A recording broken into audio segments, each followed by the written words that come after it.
Last week on Gleeboot, Rachel's character was assassinated and she threw away her Broadway career moments after achieving it. Blaine was picked up by the last socialite on Earth as a means to some kind of performance career. And Mercedes insisted that Santana co-sing on the single of her first album. And that's what you missed on Gleeboot. Gleeboot. So Hannah cannot be here today because she's not feeling very well. But welcome back to Gleeboot, the show where we get drunk and talk about rebooting Glee one episode at a time. I'm Cullen. Allyssa, I'm back. She's back. We've been struggling to get all three of us together I think it's just the back half of season 5 is cursed. Yeah, I agree. Yeah. And today we have very special guests with us, the hosts of Glee Aggressive. Yes. Hello. Hello. Welcome. So you guys, Ian and Corrina, right? Corrina, yeah. Corrina. I should know because I'm pretty sure I listened to your episode on Life's But a Song as well as some of your own episodes. Well, thank you very much. Yes. You guys are kind of rewatching Glee and you're in season 3 right now, right? Yes. So we are in season 3. We are kind of in our beginning of our journey with season 3. And I am rewatching it, but Ian has actually never watched all of Glee. I do remember that. He is fresh-faced, new blood. A joy for me to watch him watch. Yes. I can't imagine what watching this episode was like for you, because I imagine the jumping quality was quite a dive. I mean, so, right. All of that is correct. And like the conceit is like before 2020, really. And therefore, before starting the podcast, I really had only seen like 4 episodes of the show. And 2 of them were like, I was just listening to an episode that you guys recorded from an episode we just released. And I was at one of those like preview things before the series even premiered, like back in 2009. And so I've seen like those 2 episodes and 2 more, and then just like nothing else until the past couple of years. So I am very fresh to this. Jumping in at season 5, episode 19 was pretty bonkers, I'll say.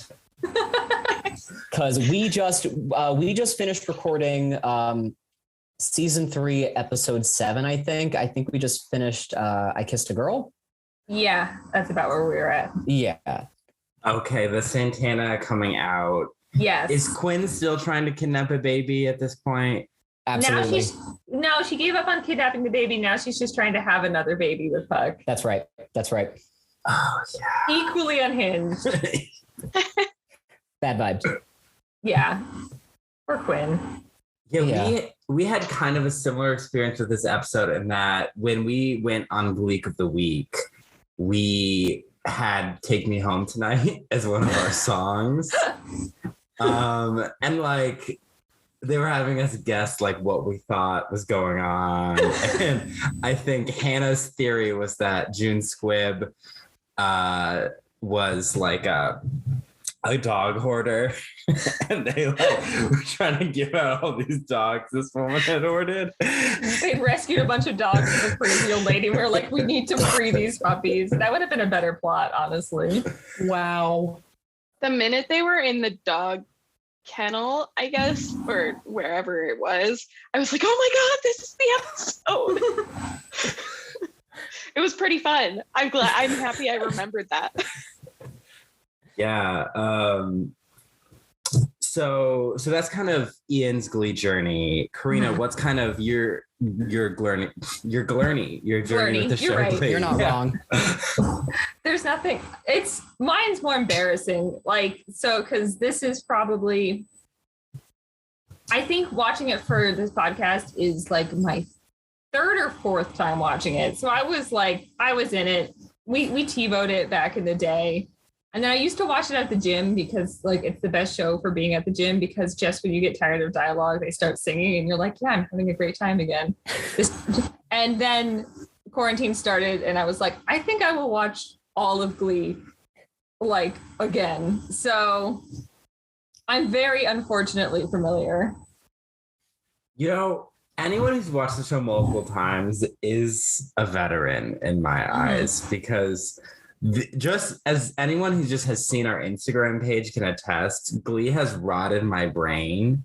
Yes. From just like getting past season 3 has just, as the show gets more unhinged, so do I. Yeah.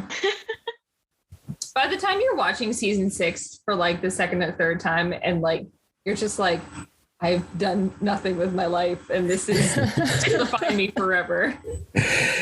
Yeah, like we talked about on our most recent released episode, opening night, how like the show really should have ended there. Yeah. Like, what else was there for the characters to do or achieve? And this is really showing us that there wasn't much else. It was Kurt Stars and Peter Pan at an old folks' home. I always feel bad because, like, Chris Colfer wrote this episode, right? Yes. Like, and Chris Colfer, I believe, is a good writer. Like, he's a very successul author. He's a very successful author. And so I'm always like, boy, this is what you went with, huh? I do. To be fair, I really liked this episode. I will say, I actually liked this episode too. Going in with next to no context, like I thought this one, and knowing just from the lore of it all, how unhinged Glee gets after season 3, I was pleasantly surprised at this one.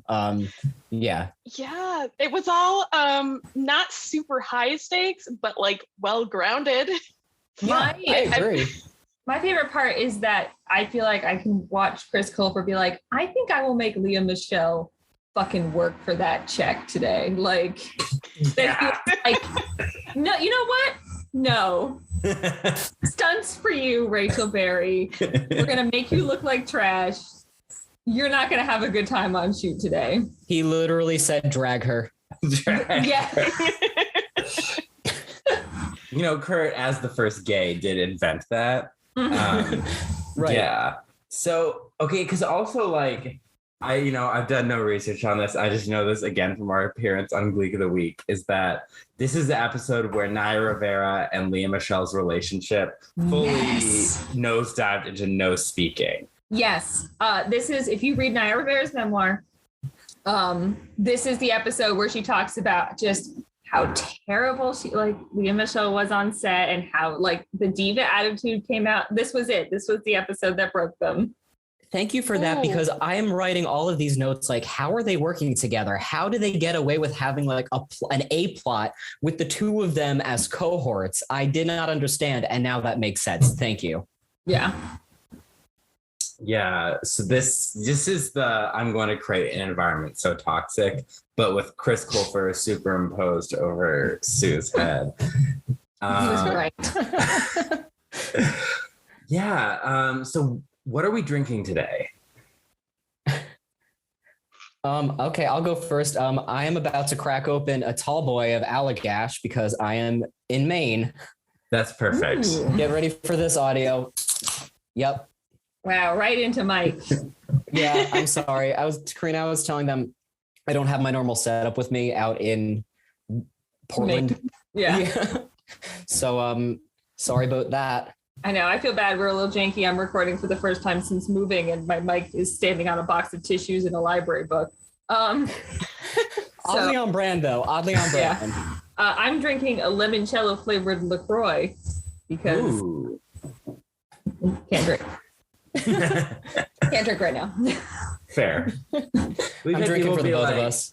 I can't be on the podcast. I can't drink. And I'm like, you really don't have to. Like, we're not like only alcohol allowed. Well, even if we did that, like, there's no way to enforce it. It's all over Zoom. Do whatever the fuck you want. That's right. Yeah, driving to the East Coast to check if you're drinking. Show me your alcohol. I'm drinking, oh no, a truly mango chili. But what are you drinking, Alyssa? A truly orange peach fizz. Oh my god! I almost got a truly as well, and I was like, nah, beer.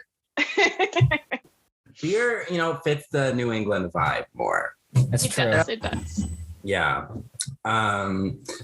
So did you guys get a chance to take the BuzzFeed quizzes? Yes.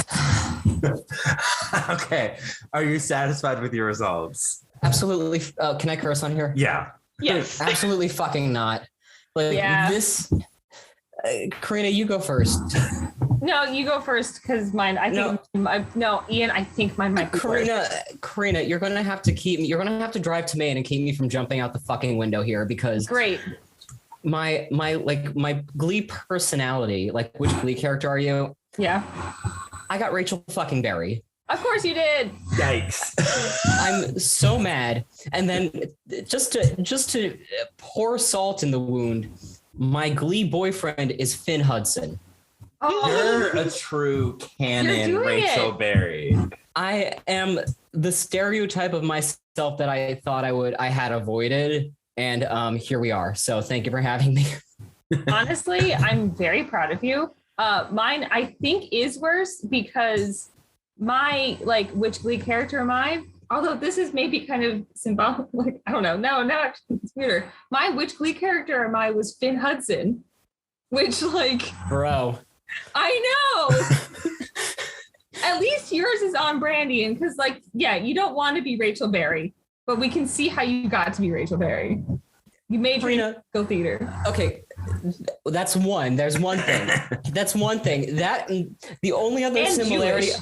And Jewish. Okay, that's two. And then the only other similarity I can think of is that Corrina and I have known each other for forever at this point. Yeah. And that at my 23rd birthday, she said, "Ian, you are now officially old enough to get cast as Fanny Bryce on Broadway and then drop out." And I went, okay. I don't remember saying that to you, but that's the funniest thing I could have come up and told you.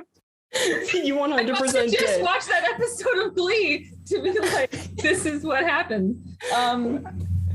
Anyway, somehow going from bad to worse, because no one wants to be Finn. That's not a great look. I'm also not even that tall. My Glee boyfriend is Artie, which, depending on the day, is either fine or I'm gonna get verbally abused. So yeah, Hannah's Glee boyfriend is Artie, and we never let her hear the end of it. Yeah, she's never gonna live it down. Yeah, I'm not surprised. I'm not happy. But what is worse, Hannah getting Artie on a BuzzFeed quiz, or my friends who run this podcast with me assigning me the role of Rachel Berry? When we did that, we were just thinking general archetypes and general, we were thinking season 1, 2, 3, which you guys do not know how good you have it talking about those seasons. Yeah. Rachel, when you think of early on Rachel, it's she's quirky and she goes after what she wants and she's motivated and driven. And now here late season 5, we have postmodern Rachel, who's one of the horsemen of the apocalypse, the most self-centered, nightmare of a person. She was okay in opening night, but I mean, just last week she was lying to get out of a performance of a Broadway show that's been open a month. Her dream role that she was Yeah, she's I'm already tired of it. And I'm did you not know what Broadway was? Right. Also worth noting that while we're recording this, Funny Girl is back on Broadway. Oh my God, that was the funniest part of watching this episode. Yes. And, we've talked about that, the Lea Michele apologists, the Beanie critics, that it may have been all orchestrated by Ryan Murphy as a redemption arc for Lea Michele. Mm-hmm. I got that theory from TikTok. Yes. Yeah, I'm also deep in Lea Michele conspiracy theory TikTok. Yeah, the Lea Michele is illiterate. People talk about that all the time. I'm not sure if I 100% believe it, but I do love that there's enough evidence for it to be a valid theory. He gets to choose the emojis. Whenever she posts on Instagram, she can choose it. That's how she knows, because the pictures are nice.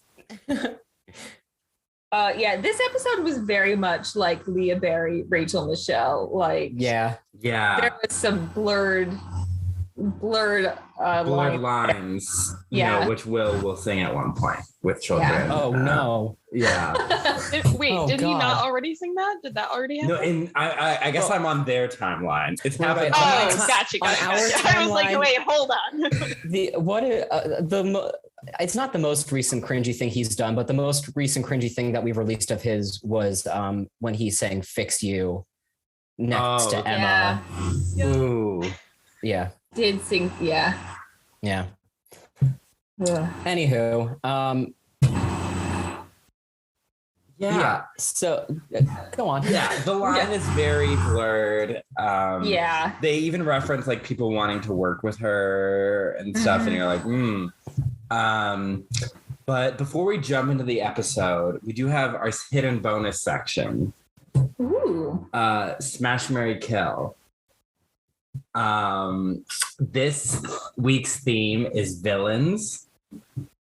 So we have Sue Sylvester, iconic Glee villain. We have Regina from Once Upon a Time. And we have Catherine de Medici, played by Megan Fellows in the CW's Reign. This is your I'll go first, so if you need to Google. I have to Google the third Yeah, one. same. What's the Queen Catherine from Reign is the third one. Okay. Yeah. But I think I will marry Queen Catherine because she is a queen. She has a lot of money and influence, and she's hilarious. I will sleep with Regina because she wears insane outfits and looks amazing doing it.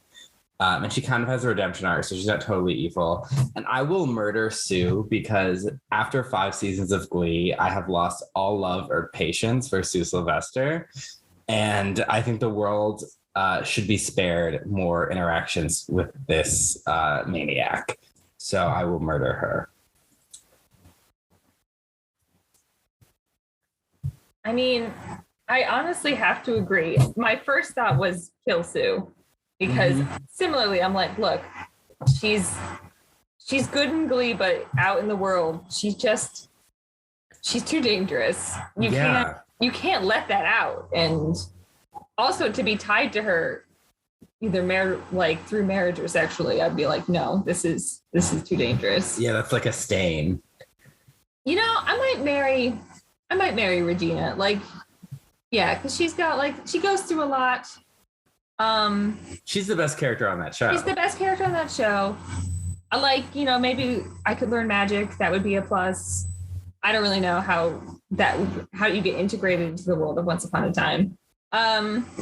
Which means I guess smash this queen from Reign, who seems fine.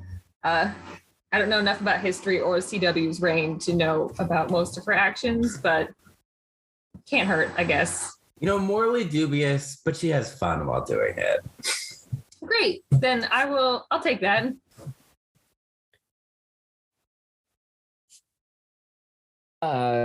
So I have seen none of these series, so I'm just going off of vibes, period. So I am going to. I'm aware of her work, yes. I am going to smash Sue, even though she might swallow me whole and wear my skin. I want that story. And I think I'm going to marry the one that Corrina said, the one where maybe I could learn magic, she's morally dubious, but we'll have fun. And then I'll just kill, I guess it's Catherine from Reign. Yeah. I'll just kill her out by a process of elimination. I'm sorry, this is not good content. I'm going to marry Regina, definitely, because we already touched on this, she has magic, you can't beat that. And she is definitely also the best character of that show. So fun to watch, watching her everyday life in suburbia while she struggles to make it a magical kingdom could be fascinatingly fun. Just as an everyday thing, imagine being married to that mess. I'll probably smash Queen Catherine for no other reason than I want to kill Sue. Yeah. Definitely killing Sue in this scenario. Yeah. You know, I think a lot of people look back on Glee and have these really fond memories of Sue because Jane Lynch is wonderful and she has these great one-liners. But when you have to like watch it as a narrative, you just realize like how much of like a Nate Jacobs level emotional terrorist Sue is, and just like how insane her views are, and how Sue may have invented the slide into right-wing fascism that America is currently struggling with. It wouldn't be half as bad if she doesn't have power, but she has power, which is like the worst. Yeah, it's we talk like in a post-Trump world, Sue Sylvester can really move from like, haha, so funny to like, we lived through that. Like that's a real. We're still dealing with the ramifications from that. Yep. Yeah, and that's terrifying. Because Glee is famously an entirely Obama administration show. That's it. That's it. Yeah. Sue is very much a villain of like that they thought like would never be real, and then like she kind of became real. Right. Yeah. It's unfortunate.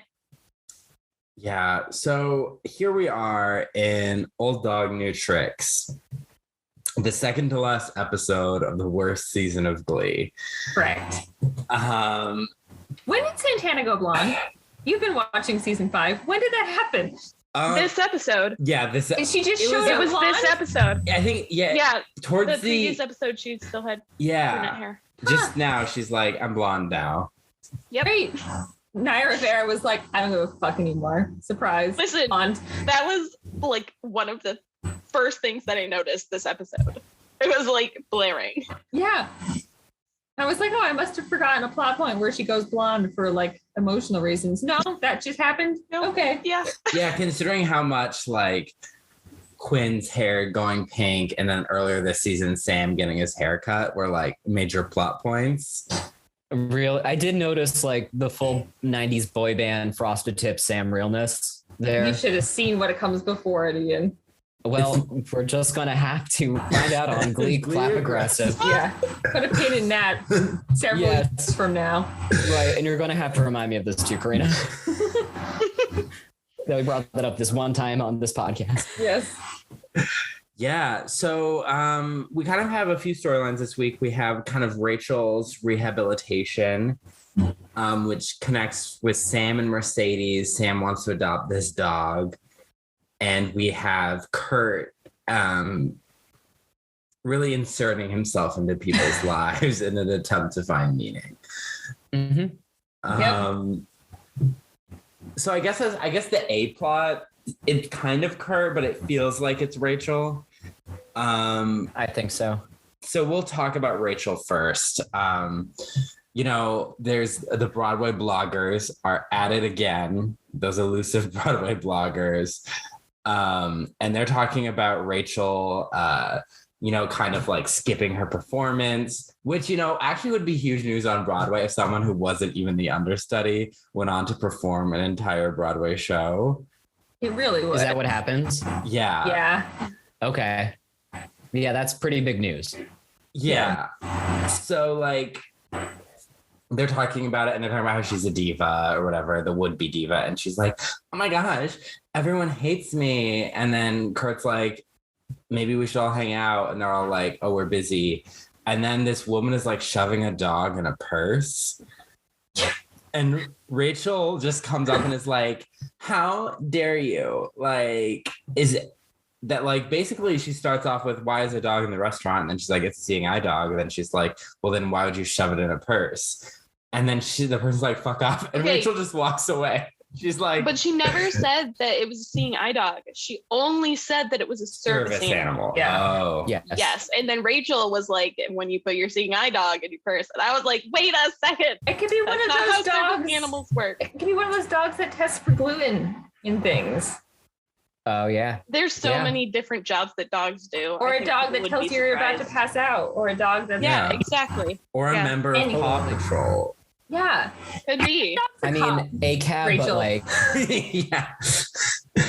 But I was valid. really confused by Rachel's tirade. I thought she was going to do like, why is your dog in the restaurant? And then it ended up being, why are you putting your dog in your purse? And it was, I didn't quite follow that line of logic. Right. It truly felt like just to set up, like, so she can invent Broadway barks and take the credit for it. Yeah. it just, because it was just like, why? We know that Rachel is vegan. Yeah. That comes from when they throw eggs at her in season 1. And then I think it's in season 3 where Finn says something and she's like, I'm a vegan. There's a couple of references in season 3. There's one accidentally feeds her something that's not vegan. Yeah, just watch this one too. Meatballs or something. Yeah, and she was like, "That's the best meat substitute I've ever had." And he was like, "Yes, I totally remember that." And then they're supposed to go have sex on the carpet, and they don't.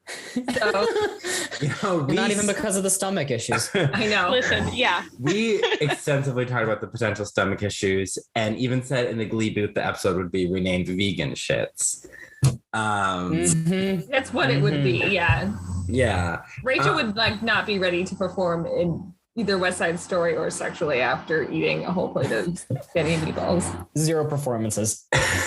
So like, and I know I'm pretty sure Leah, I think, is vegan. But like, so I guess they're going with this angle that, okay, so Rachel likes animals, but like we've like never seen her do anything, I mean, altruistic at all, except when the Glee Club sang "Do They Know It's Christmas Time at All" at homeless people. Like they never once shown any interest in like loving animals. I don't think animals have ever even come up before. She doesn't even have a pet. Brittany has a cat, but pets. And we were just talking about this on our show. Like, if I know, and I'm kind of quoting our friend Rascal here, but if we know anything about Glee, it's that like nothing's going to change from this. So like I can jump ahead from season 3 episode 10 to season 5 episode 19, see Rachel quote unquote grow, and then like episode 20 like it's just all out the window. Yes. Oh yeah 100%. That's been so our I'm not even bought in. Yeah, that's been our mantra, is that like these characters never learn, they never change, which is ridiculous over a show that goes as long as it does. And like, yeah, like circumstances change, like environments, like plots happen to these characters, but they don't really grow. Like in season 1, I felt like they were giving Rachel a new lesson like every week. And then, but like she didn't really, but by the beginning of season 2, she's sending Sunshine to a crack house. Right. So. And this Rachel would do the same. Yeah. Yep. Oh, absolutely. This Rachel abandons her dream because she sang a sad version of an MBG song. So, like, nothing means anything. Ian's face right now. I like, again, I the good thing, what I thought about this episode was like, I felt like I could jump in and like not too much was spoiled for me, at least from like what I had known out of context. Like it felt pretty fresh. But I also had so many questions of like, what's so big about her missing one performance? Where's her understudy? Who is her agent? Shouldn't her agent know that she missed work to film a pilot because it probably paid more and that was probably part of the contract? Like this is all the stuff I'm thinking about with no context and as a theater professional, but you can ignore me. I don't think Rachel has an agent. That's okay. I'm calling bullshit right now. Yeah. No, she does not. She gets an agent in Backup Plan. Okay. After premiering on Broadway. When she is in the ICA, basically ICM, and they're like, you should, and they tell her you have a face for radio. One in a million times they're trying to convince us that Leah Michelle is ugly. That was not this episode. Was that last episode? Okay. Yeah, but basically you would have an agent before you landed the title role on Broadway. Right. Unless there was a huge spectacle about we're finding a brand new Fanny Bryce, like a brand new person that's now going to be a name. The search for Elle this is what they Woods. went with. Exactly. The search for Fanny. I'm seeing the future about the whole Fanny Bryce plot we're going to get. I'm just so excited to see how mad the whole thing is going to make you. Because like if he's a theater professional, I have like a passing knowledge of theater, and it already doesn't meet my standards as to like what's believable or what makes sense. So if you're in this industry, you will blow up. Like they made no attempt to like understand theater. Try. And I mean, like, we just got to a season where there's like, hey, there's finally more than 2 white male writers in the room. Maybe there's going to be more context. And I'm like, where's the research? Where is any, anyway, I know I'm splitting hairs on Glee, but it just, I was watching this whole thing like, how do they not, with Leah Michelle being there, you'd think she would at least be able to say, hey, more remunerative employment is an actual clause or whatever. Anyway, I'm sorry. I'm talking about pretty contracts. sure at this point at Glee, no one wanted to be there. Fair. Do agents in theater actually do shit? Yeah. That's great. Yeah. Hollywood, congratulations. Hollywood God, agents do not. Yes. They suck.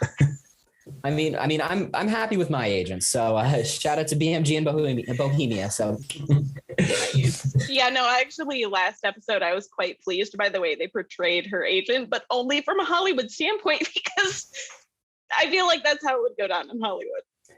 So she has a Hollywood agent in Rachel Berry, not a New York. Not a theater. Yeah, it doesn't add up in that respect at all. She also has the line, everyone who wants to work on Broadway or who works on Broadway wants to make it in film and TV. Not untrue. Okay, see, I was like, to me, that's untrue. I'm sure there are people that love Broadway more. I mean, there's gotta be, but I feel like maybe this is just my experience, but I've seen so many like stories where it's just like, oh, this person was in like 3 shows and now they're going to move out to LA and like try it out there or whatever. And like, maybe I'm thinking back to like 2006, 2007, before like film and TV and theater were like kind of enmeshed in the business. Yeah. Like you really think of like back then you really thought about LA as film and TV and New York as theater. And there was really like no crossover unless you were already a big fat deal. Yeah. But yeah, like more Broadway actors are making the switch into being like, oh, they'll also be starring in TV shows or showing up. Is there more money in TV and movies? Yep. I feel like there would be. Yeah. Oh yeah. Yeah. Oh yeah. I mean, I don't know pretty much anything about Broadway, but I feel like this is where the money is. Overall, yes. I mean, because this industry revolves entirely around money, so that makes sense. Yeah, I mean, right. As someone who began as a playwright and then switched to screenwriting, it was because if I want to have a chance of making any money, a chance. Mm-hmm. Yeah. So Rachel is like, so then they see, okay, Rachel cared about something for the first time. And they're like, I guess this is your cause. So Rachel and Santana, they're starting Broadway Bitches. So they go to, well, Santana's not there. It's Rachel and like whoever could show up to set that day. It's just like Rachel, Sam, Artie, and Mercedes. And that's it. Yeah. I would kill to be on that Glee Club group chat. Like going to the animal shelter today to start a charity. Who wants to come? That's a pretty decent group, I'll say.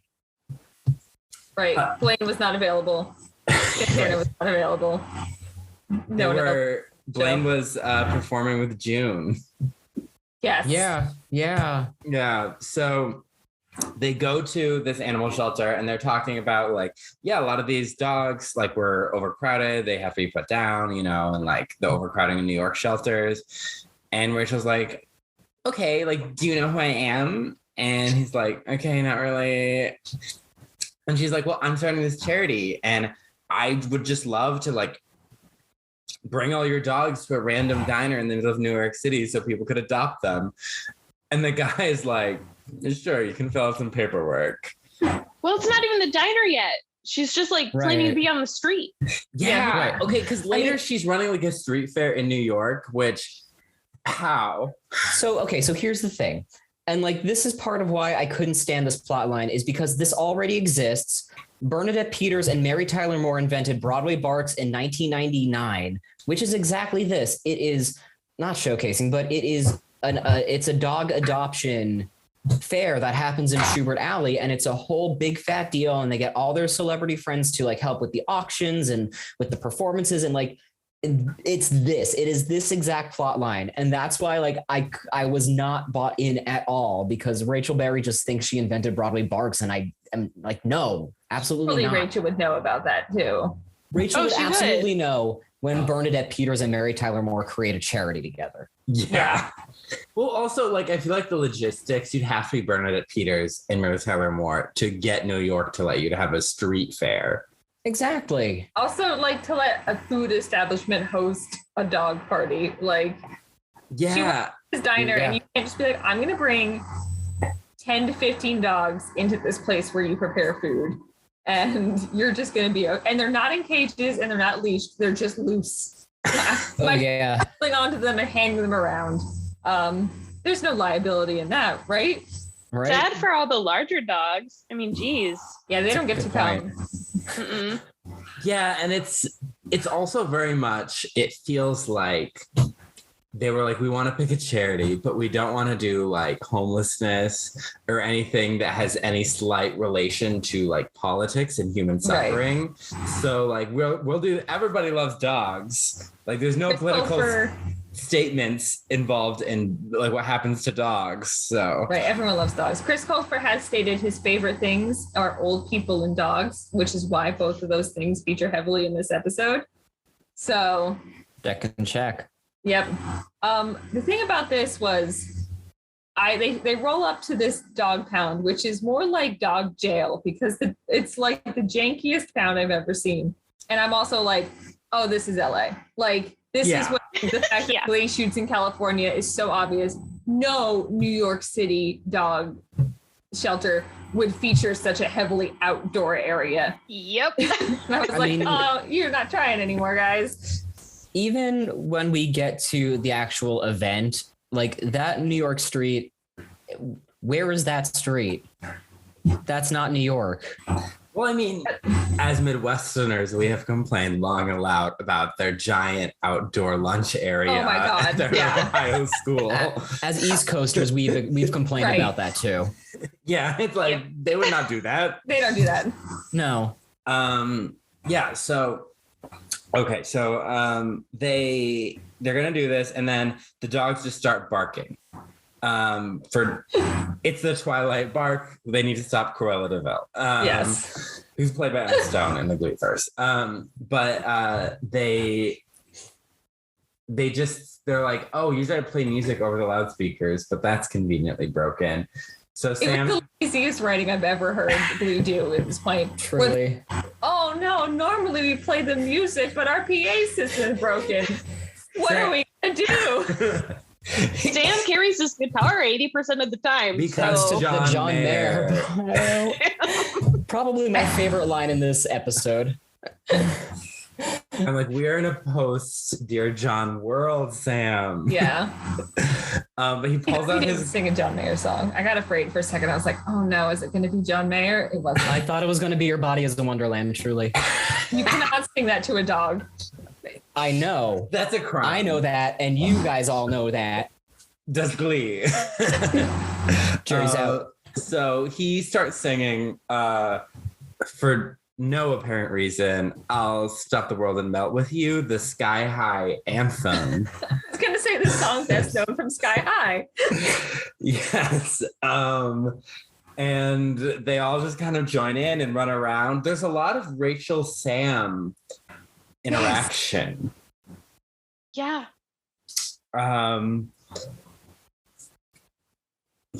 Which why? I don't know. I wonder why. And then then they just start releasing all the dogs from the cages. Yeah, you can't do that. Yep. Well, okay, here's another question. When they first walk in, the guy was like, we take them on walks 5 times a day, and they go running in 5 times a day. Like, how long are these walks? It's gonna be an all day How walk. big is their staff too? They had a lot of dogs. Yeah, I How big know. is their campus? That's a really well-funded dog park or dog shelter. Very much. Yeah. Like Right. most dogs, I mean, they're getting a better life than someone who adopts them, where people like work 8 hours a day and then they get a walk in the morning and a walk at night. Like, Yeah, my dog does not get 5 walks a day. Sorry. no. Oh, poor Wanda. She doesn't want to go take 5 walks a day. Yes. That's true. That's She'd be like tired. most of the day. Exactly. Yeah. Yeah. So so they sing the number, and then so the charity is moving forward. Santana is Rachel's like publicist. They're gonna do a performance with Rachel, Santana, and Mercedes. And Kurt, we'll just briefly touch on this. Kurt is like, "Oh, I could perform." And they're like, And he's like, "Oh, is it only for? It's not amateur open mic night. It's only for famous people." And I'm like, Santana isn't famous. She's done one Broadway show and may or may not feature on an unpublished album. Yeah. And a Yeast to Got a Chat commercial, commercial. though. Yeah. Oh, yeah. Yeah. Oh, right. Yeah. I will say, second best line in the episode, and I'm sure Chris Colfer was like really patting himself on the back for this one, and that he gave it to himself, which was on his way out. He says, "You would think after some time someone would just throw me a bone for once." I didn't even catch that. I heard the line, but it didn't throw a bone. I had to pause just so I can write that down and like circle it and underline it. It was just Chris chef's Colfer kiss. dog joke. Check and check. It is true that as mainly, I'm trying to, not in seasons 1 and maybe 2, but by season 3 and then following seasons, Kurt is the gay best friend trope to a T, who's like very over, like he's always helping them, and they don't really do anything for him. Season 1, he was kind of predatory, and kind of doing his own thing. And like season 2, like they tried to help him when he was being bullied. Yeah. But by season 3, he's he's become kind of an accessory.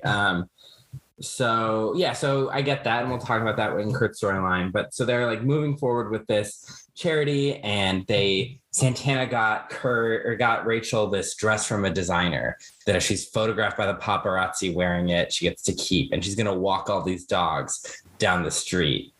And so like she's walking down the street, Santana's following her. Blaine and Artie are waiting because Santana tipped off the paparazzi, and then Blaine and Artie are like, "Is that Funny Girl star Rachel Berry?" And they all just turn, and she's like, hello. She's channeling her best Jenna from 30 Rock. That's it. Yeah.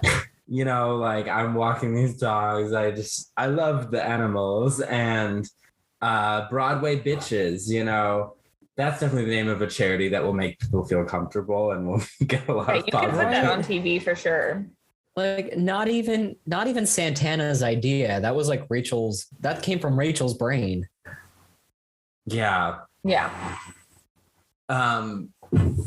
So then they're like all watching, and then so one of the reasons when I was poor in Boston that I didn't sign up to become a wag walker is because I was like, what if I have to walk like a huge dog or like a bunch of dogs or like all that, like so much could go wrong, and people love their dogs. It's like their child, like it's why I wouldn't want to babysit like a baby, because like there's like so many things that could go wrong that could result in them dying. Like once a child is like slightly aware, like you can communicate, there's like the situations that would result in that and serious death or injury are like much harder to achieve. But like babies and dogs you can't communicate with. You can, but like, you know what I mean? Like it's a lot harder to try to convince a dog not to misbehave because their grasp of English is very rudimentary, much like a baby. Exactly. And like, right. And they're also very precious to people, understandably. They're all delightful, But so a man is like eating a hot dog, and the dogs are like excited, and like they all just start running. And she's dragged. Truly drag her. Literally. Yeah. Across the street, screaming, a shoe is left behind. You know, I would have loved if this was the last time Rachel appeared. This was it. Oh, snap. Oh my God. The last thing we see is her shoe. They don't even say she's dead. We don't know where gone. the dogs took her. Bye. And they never bring her up again. Yeah, they're just like, No. oh, well. They just like still can't listen to Who Let the Dogs Out to this day. I can't believe they did not perform that song in this episode. Right? Missed opportunity. Yeah. I guess Werewolves of London made sense. Like, and I guess Yes. Take Me Home Tonight kind of made sense, but like I feel like there are more dog themed songs. Instead of, for whatever reason, playing I'll Melt With You while they're literally letting dogs out of cages, they could have been doing Baha Men's Who Let the Dogs Out. And everyone would have been like, we get, like, Glee loves literal songs. What were they doing? That's too perfect. That makes too much sense, Corrina. There's a rap section they could have given to Artie. He was there. Yeah. Oh my God. Because they love giving Artie the rap sections. And then Sam, who had the one rap section that wasn't given to Artie, was also there. Yes. Also, this is very just specific for me and for the cultural moment that we're in as of like the past week. But there's Hounds of Love by Kate Bush. Yeah. And I just really like Kate Bush, and I think Santana would have done great with Hounds of Love. Would Rachel have done great with Hounds of Love too? Sure. I don't want her to have it though. So it's in the Gleeboot. I'll put it there. Yeah. The Kate Bush episode. Yeah. Yo, I'm down. Honestly, season 5 of the Gleeboot, they're doing a Kate Bush episode. Sounds a lot better than a dog and old people themed episode. Yeah, it's true. Yes. So that would at least be cohesive. Yeah. Because we've kind of talked about how we think moving, even from the beginning, following Rachel to New York was a bad idea. Mm-hmm. They should have stuck with the school, which, as much as you don't want a Will-centric show, I was like, I actually like the school storylines in seasons 4 and 5 were the more interesting ones. Yeah. Rather than Rachel achieving all her dreams with like no effort. Yep. Is Schuster still a character at this point? He was on 2 episodes ago for. So kind of. Yeah. Okay. Sort of. There's actors' names appearing in the credits that are not appearing in the show anymore. Okay. So it's not like he was completely written off or left or what have you. No. No. I think they finally just accepted that, I feel like in season 1, Will was the protagonist and just people clung on to Rachel more. And at some point in the show, they all kind of realized, wait, everyone kind of hates Will. Yeah. And Rachel's our real protagonist. Because a high schooler trying to fulfill their life dreams is a lot more compelling than a grown man trying to relive their childhood dreams. Yeah. Yeah, not. Fine. But that could be done, but not if you're going to portray it as like 100% pure and altruistic. Yeah. And also they were like, teenagers are watching this show and we need their money. So. Yes. Valid. They're the ones buying the singles on iTunes. Yep. Mm-hmm. So Rachel's dragged. And then she's like, I just need to recover from the fall and like work on my benefit. And then so they're like doing the fair. And Santana's like, you're gonna photograph. Oh, because Rachel also has to buy the dress now that she ruined because she was dragged 3 blocks in it. Which technically she was photographed. Are you gonna say the same thing? Again. She definitely got photographed. She did, yeah. Yeah. But also, like, if she is making a star salary on Broadway and she is filming a pilot, she can afford it. True. Yeah, I don't understand why she wants it for free. Yeah, I guess that's to be a hashtag influencer. Yeah. To be fair, I think anybody would want it for free. Mm-hmm. But rich people get free stuff all the time and they get used They to it. do, Yeah, which which I is don't bullshit. understand. I know. I hate when like people are like no handouts for the poor, but they're like, here's a free iPhone, Lady Gaga. Eat the rich. Yeah. Eat the rich. Like I like Lady Gaga, but I doubt she even wants that iPhone they're giving her. No. at some award show. She's like, okay, Like, great. I've already bought my own perfect iPhone. That's like, it's the Lady Gaga iPhone for me. the Right. iGaga. Yeah. Yeah. Tim Cook made one. Yeah. And it's for her.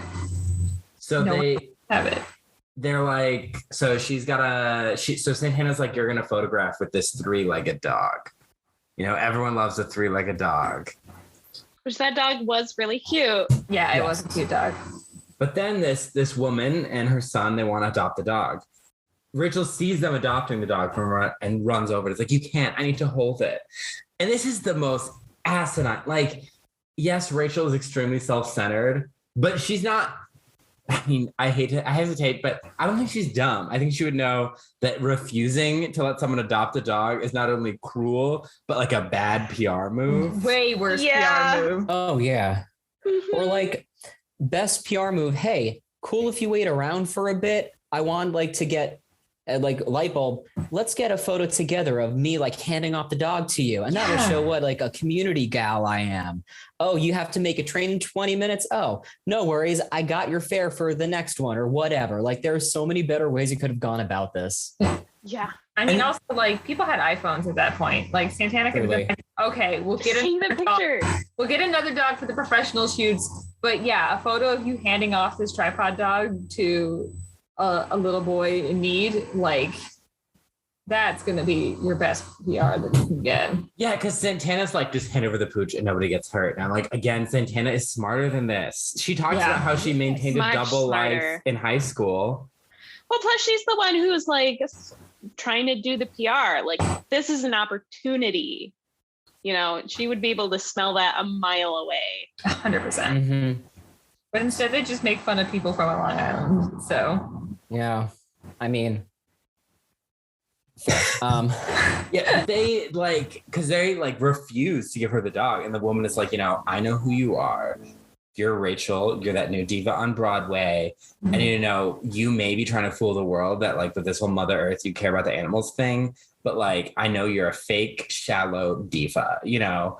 And like social media was big. She would have probably posted that, like tweeted that because yeah, like, she would have made a Facebook post that was like, just met Funny Girls Rachel Berry. And she yeah. rude. And like Yep. at that point, that's not even like cancel culture, because I guess that wasn't quite a thing yet. But that was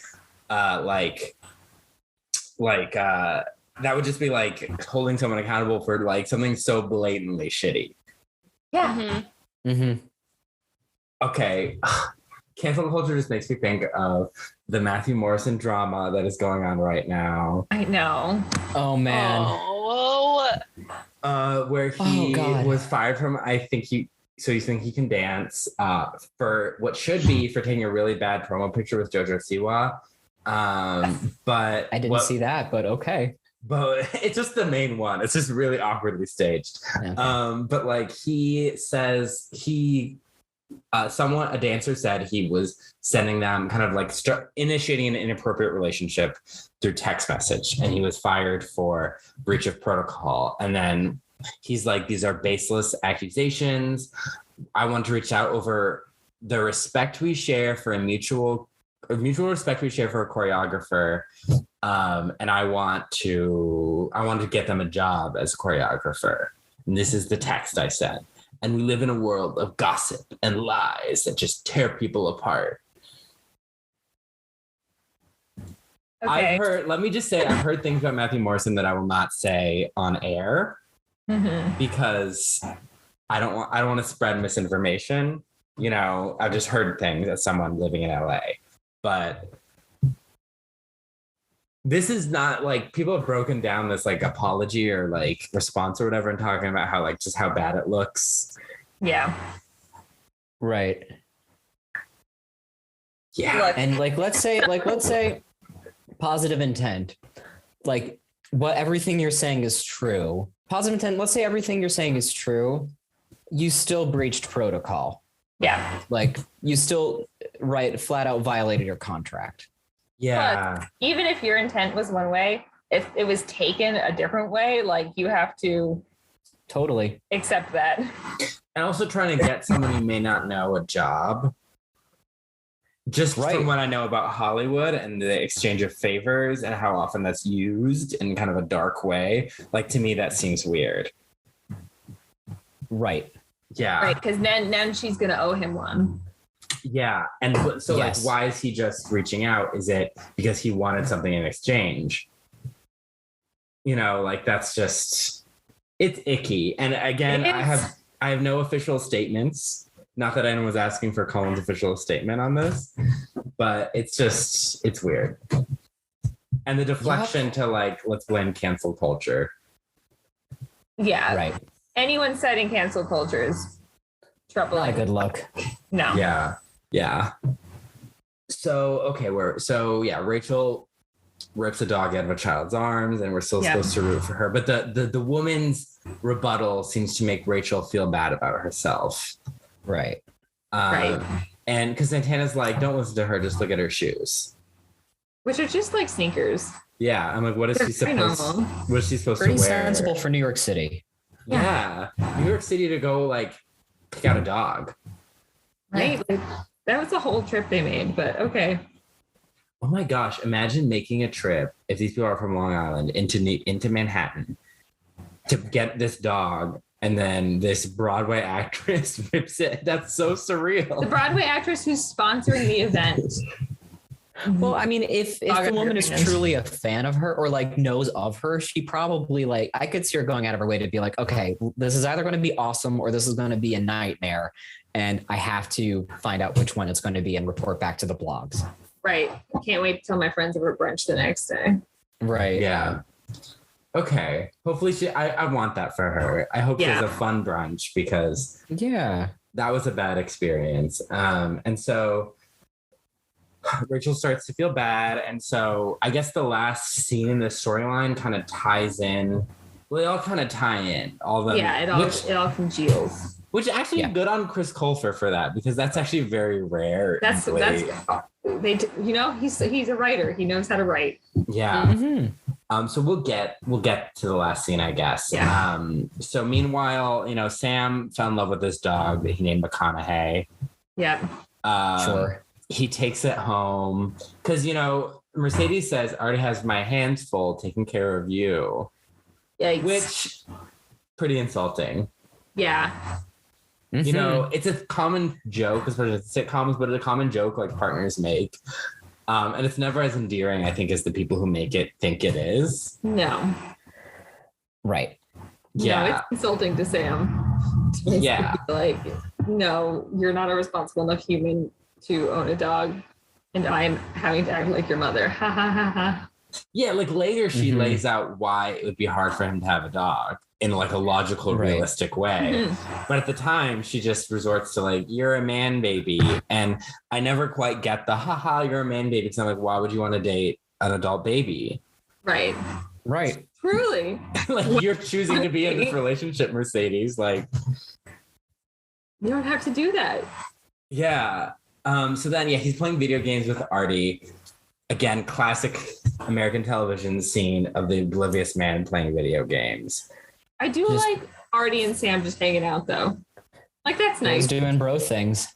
Yeah, Artie and Sam are getting some, like, actual interactions. I feel like when they were in high school, they had, like, 5 total. If that, yeah. Good point.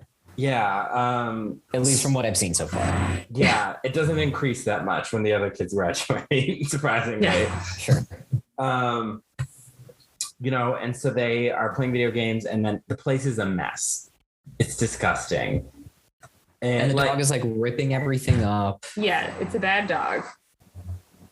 And then Mercedes comes in and is all like, why is there a dog in my apartment? Right, told you not to adopt a dog. Again, valid. If I came in and there was an animal that you did not agree upon. Yeah. Yeah, like what? And so he's like, I take care of Artie all the time. And Artie's like, what? Whoa, yeah. They're like, let's just call him a dog. Let's just call Artie a dog. At one point, doesn't he say like, I'm right here? Or like, don't talk about me like I'm not here? Like, come on. And so she's like, because did you pay the gas bill? Did you take out the trash? Again, classic couple arguments, but also valid things that need to get done. Right. Yeah. You know? Right. And then the dog is chewing things up. She's upset. And then the dog runs up and apparently in like 2 seconds got into all her hair and makeup. Yep. Because Glee can only go every 5 episodes featuring Mercedes without making some weave reference. Yeah, you have to mention a weave or else we'll forget that Mercedes is black. Also, I noticed in the opening credits, Amber Riley is only a guest star at this point. She is, yes. Yeah, Huh. and Melissa Benoist and like Jacob Artist are regulars. Shout out on the show right now. Okay. Sure. Season 5 got confusing for who's on the show. Well, you know how like Jesslyn Gilsig was like credited for most of season 2 and was in like an episode. Yeah. Right. You've got kind of one of those things going on. Sure. Okay. Yeah, it was a season 5 is this bizarre lost show trying to find what it wants to be. We're in what I call Glee 2.0 right now. Yes. Glee post Glee Club. So Sam is gonna train the dog because he doesn't want to give up. At one point, Artie does say, "Can one of you carry me down the stairs?" Because Sam and Mercedes live in a brownstone that is not accessible. It has like 5 steps going up into it, which means every time Artie comes over, someone has to just hoist him in his wheelchair up at least 5 to 6 steps into this brownstone. Right. Yeah. But yes, we're gonna go train the dog. Yeah. So this is where they have the like Werewolves of London, like as part of the dog training montage. Yes. I don't know. This felt like the right level of camp to me. I'm no authority on it, but it felt like something about this plot line and I realized during that scene was like, okay, this works for me from just like a standard TV show, teen serial drama kind of thing. Like you got a couple and they got their differences and now he's working to make it better. And at the end of this 4-minute song, they have a dog that's a good boy again. Yep. Like that felt at least cohesive to me overall. Yeah, this plot, it made sense. It felt like as A through B, it made sense. They sing Werewolves of London. Artie kind of like films some women as they walk by. Artie's got some like Mark from Rent energy with just like a camera sort of like not really filming anything. He's just, you can tell he's the film one because he has a camera with him. That's it though. That's it. Yeah, that's a perfect analogy because that's the kind of pretentious art that Artie makes. It's not really art. It's just things happen at a camera. Look, as someone who is coming from they just did West Side Story and now I'm here. Good for Artie for following his dreams. It's true. He does do that. Yeah. Artie is like one plot away from here on in. I shoot without a script though. Like he does. If they cared more about Artie on this show, he would absolutely go through that plot line. Oh my God. So he's a good boy again by the end of the number. And Sam is trying to convince Mercedes to keep him, and Mercedes is like, what if I go on tour? And Sam's like, well, what have you thought about me coming home alone to this apartment with, no company? And she's like, what if you have shoots? You have 20-hour shoots. And he's like, we'll get a dog sitter. Which is expensive. But also very expensive brownstone, so. Well, so a question, what is Sam doing now? Because the model. Oh. Okay. Yeah, but honestly, like a working model and someone who's going on tour should have enough money for a dog sitter. Right. Yeah. Or at least enough to say like, hey, a friend of mine from high school, because that's what the show is about, live in my brownstone for a month and take care of the dog. Well, right now, I think Blaine is technically living there.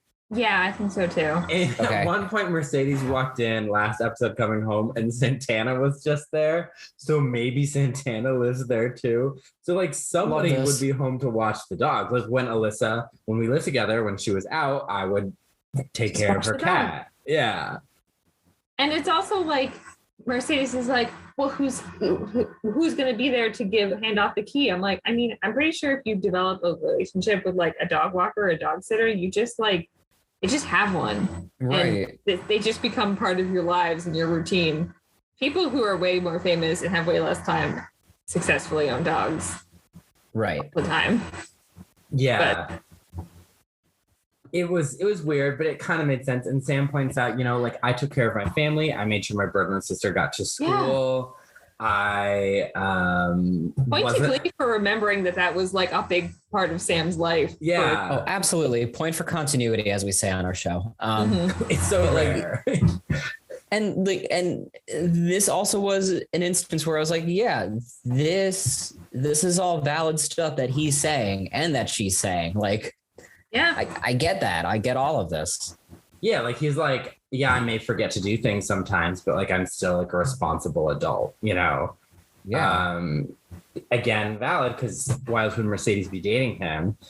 Sam is he has his moments, as everyone in Glee does, but he's one of the most consistently like good person characters on this show. He even was an underage stripper for his family. So like,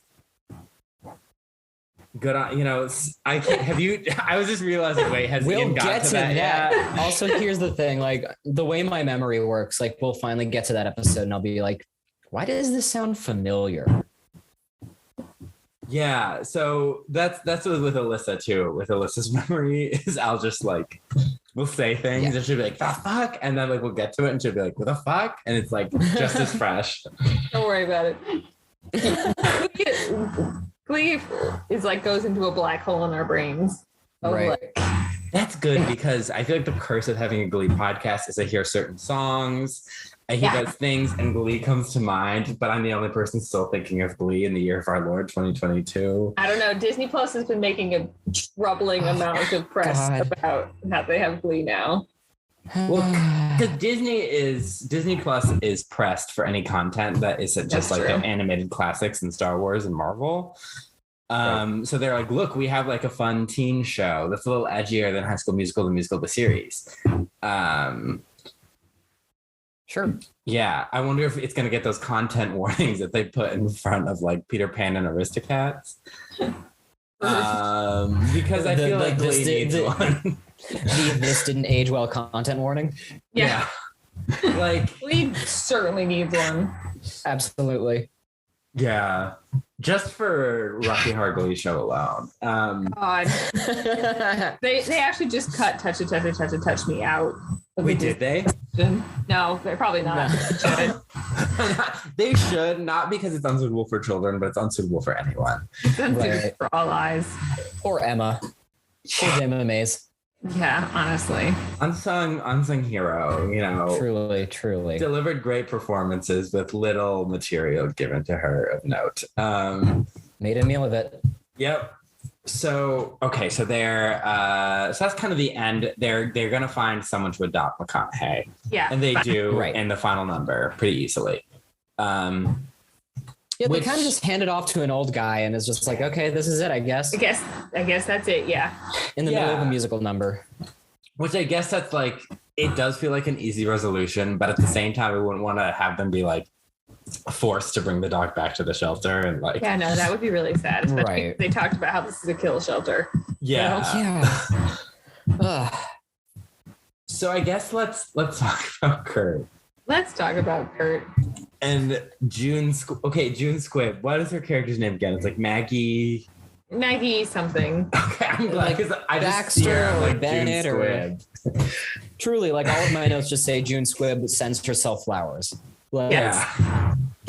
June Squibb is this. She walks into the diner, and she's wants to post a poster for her Peter Pan performance. Yeah. At her retirement home, which let's briefly mention, weird show for a retirement home to do. Oh my God, yes. The tech required. Yeah. Right? Like that harness that they have at the end, I'm like, that's not cheap. No. In the multi-purpose room? Right? Yeah. That's not even a real stage. And they're just like, and also like, you're just gonna do a show with like race stuff. Yeah. Oh, Right? yeah. They started, I'm like, ooh, there's a lot of white men in Indian outfits, like a lot of caricatures of indigenous people. I know that's what happens in Peter Pan, but I don't like it. Uh-oh. Yeah, it's like just the easy fix is not to do Peter Pan. Yeah. Also, like, I wasn't even thinking so much about that as much as I was thinking, like, can we just do any other show? I just don't like that show. So Yeah. I just don't want to have to sit through a plot line where Peter Pan is involved. You know, as a child, a little white child who was very into Peter Pan, the Disney movie, I remember when my mom would get us CDs that had like Broadway songs, and it would be like the Mary Martin, like Peter Pan or whatever. I'd be like, what is this? This isn't Peter Pan. Why is Peter Pan a girl? You know, like, again, these were the criticisms of a child, not like fully gender nuanced or whatever, but it was just, I've never been into this Peter Pan. I saw it performed by a high school, and it was nice, but like the show's weird. Yeah. Very plotless. Like the Disney movie has much more of like a cohesive A then happens and B then happens like plot. And like there are just too many spin-offs and prequels and like source material offshoots out there at this point, and I'm just tired of it. Like, and like, don't get me wrong, I've done a production of one of these offshoots, and Peter and the Starcatcher is one of my favorite plays, but like I got those two and I'm like, I'm done. Like, you're good. I don't know. Do Guys and Dolls. And I don't like that show either, but come on, just do that. Do Seussical. I don't know. Seussical, honestly. I love Seussical though, so. Yeah, like Peter Pan is weird that there's people treat it as if it's a fairy tale, but it's not, and it's not in the public domain, which is interesting. Oh, right. But so there's a lot of like, it has so many sequels and spin-offs. And I read the book as a kid and I like enjoyed it. But the main thing I remember is that every time you breathe in Neverland, an adult dies. So Peter Pan breathes like like kill as many adults. So I think Peter Pan caused World War I. Nice. Okay. Yeah, I haven't done quite the math. I don't remember exactly when Peter Pan is set, but it feels like the vibe fits. Yeah. Oh my God. Well, it's a bad show for an old folks home. Yeah. The guy says we should have done The Importance of Being Earnest, which great play. Yeah. Love that play. A show that like your older theatrical apparently crowd would probably really enjoy. I even saw a production of Midsummer Night's Dream that was set in like an old folks home that was kind of like about like switching it from like parental control to like I think like the main girl's dad is like trying to control her marriage in the play, but they kind of just change it to her son, like kind of that dynamic. That's cool. Yeah, you know, like there's a lot you could do in an old folks home that's a better fit than Peter Pan. Absolutely. So we find out that she's loose from this home. From like her Really? the choice to dress them in all white and make them look like what you would think of if someone escaped from an insane asylum is it's a choice. It's very wild. It's giving American Horror Story season 2, right? It's like, Yes. yeah, Absolutely. It's the Ryan Murphy universe, the Ryan Murphy extended universe. Ryan Murphy cinematic universe. The worst timeline to live Worst. in. Yeah. Truly. So like she's calling him Pillsbury. Which is funny because I was watching and I was like, that's just Emma's last name. You should know that. That's true. Well, but I totally forgot about that. Sue suggests Tickle Me Dough Face as a nickname. Yes. Right. He goes for porcelain, of course. Yes, he goes for porcelain famously. But yeah, so she's just, why do you look so sad? I'm obviously like a side quest character. Yes, Here right? to like ask you about your Roll up to your tavern to advance your plot, Kurt. Yeah, and so Kurt's like, I'm feeling down. So he's just sitting and chatting with her at his job. Fully on the clock, yes. Which does remind me that I don't think anyone who writes for Glee has had a job before until they wrote for Glee. And I'm not one in the service industry. Yeah, and I wonder if they were even paid to write for Glee based on the quality we're getting at this point. Though I think fanfic writers could have done a better job. I'm of the theory that the fanfication of entertainment is a good thing. Right. Look at Riverdale and the plot where they try and stop the assassination of MLK. A regular Hollywood writer wouldn't give us that. Fanfic would. Fanfic would. Yeah. So Kurt, he's like intrigued and he just wanders into this old folks home, and maybe old folks home is not the right term, a retirement home, you know? And as someone whose grandmother is in like an assisted living due to memory issues, like a memory care, like we kind of have to sign in, and like we can't just kind of waltz in. No, they generally don't appreciate it if you just walk into the retirement home because it is like a medical facility. Right. Yeah, even when I was like in high school youth group and we were singing like Christmas carols, like they knew we were coming. Yeah. Yeah. So like, okay, so he walks in and he sees them practicing, and I like literally forgot about this until this moment. The woman playing Peter Pan just dies. She's dead. Oh God. Glee has a body count now. Yeah. It's just on screen. Like somebody's like, hello. Somebody's loved one is just dead. And they're just like, well, there she goes.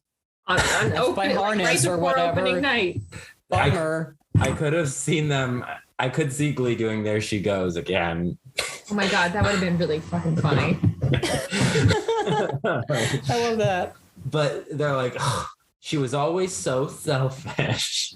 I'm like, damn, okay. I like give her the Rachel Berry treatment. I know. Yeah. Like, Maggie, you are old Rachel Berry. Yeah. Honestly. That could have been an interesting, instead of having Kurt meet Maggie, Rachel, and realizing the trajectory her life is headed in. Yes. Oh, that would have been a great plot. I guess that's your Gleeboot plot right there. True. Gleeboot. If our current pitch for the Gleeboot is a 3-season show, but if we have to do more, that could be in it. Yeah. If the money's right, yeah. Yeah, if the money's right. Yeah. If the Disney Plus money. Right. So anyways, Kurt volunteers to be Peter Pan, and they're like, you have to audition. We're not just going to give you the part. He sings Memory. Okay. So, Corrina, do you want to talk about this or shall I? Sure, I'll bring it up. Thank you. I forgot that this episode had the song from Cats in it.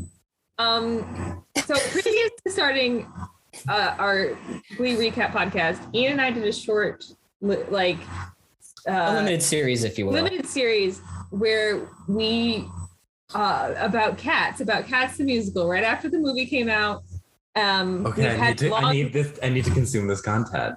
Yeah, it's pretty great. Yeah, Podcats, a podcast about cats, the musical, not the animal. So we're like really deeply entrenched in Cats culture. The last thing I did before quarantine, my last big outing was to go see Cats on stage. Like, that's right. That was my last hurrah, basically, the last social event I'll ever do. So all of a sudden, Kurt's like, so basically, the Cats is very deeply entrenched into our brand. Yeah, we talked a lot about the Cats, all iterations of them. So suddenly June is like, you have to audition, and I had like a full memory of like, oh no, he's about to sing Memory.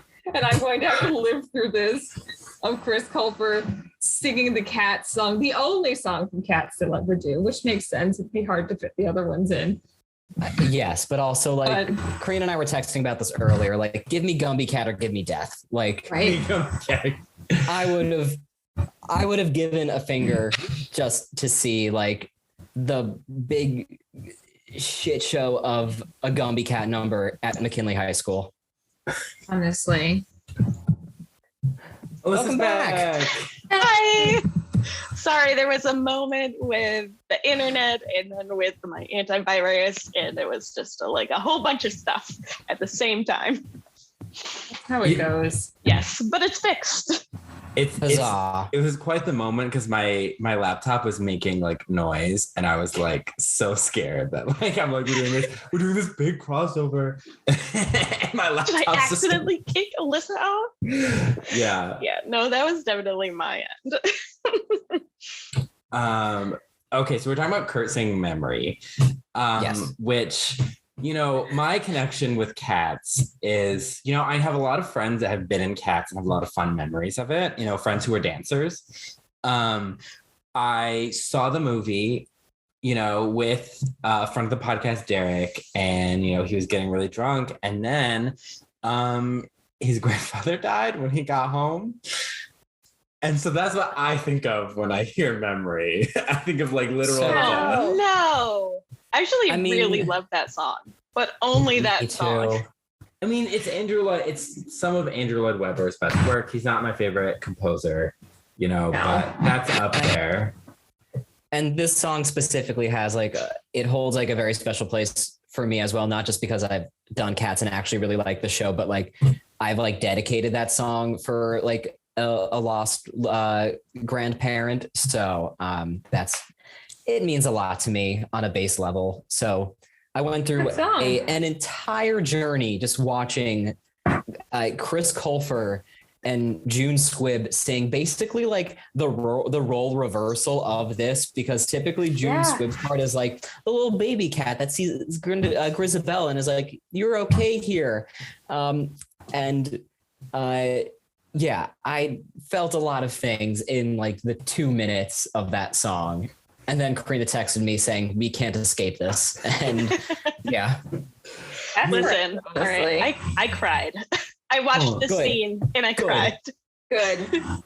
It worked for me. They get you. And you really can't escape it because you'll have to talk about this exact cover of the song again. We will. Like I said, 2 years. We'll forget that. And once again, I would be like, "Holy fuck, this show did Cats." We're going to have the same exact conversation in like 2 years. Like, honestly, cowardly for them to do West Side Story in season 3 and not Cats. Like, oh, that's a fact. Yeah. Yeah. Especially because with the Mike Chang of it all, Mike Chang trying to be like, Mike Chang dance in a production of Cats. As and Brittany. Yeah, it's true. I see Mike Chang as Gimble Shanks or Grimble Shanks. Shanks. He would be a kick-ass Gimble Shanks. Good. Yeah. Okay. Also, I hypothesized that instead of doing West Side Story, Into the Woods, because at one point they cover No One Is Alone and it's weird, the context they put it in.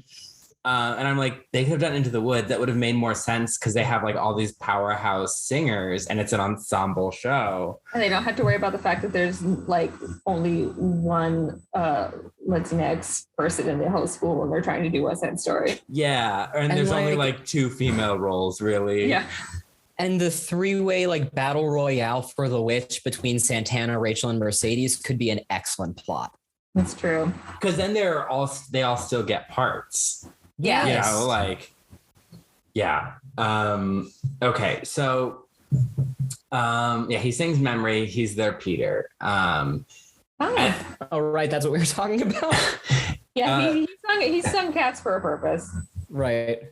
And he gets flowers, or not he, June Squibb gets flowers from her daughter Clara, who, when I hear that name, I just think of the Nutcracker Girl. Nutcracker, absolutely. And she's like, "Oh, she's so thoughtful. She spoils me."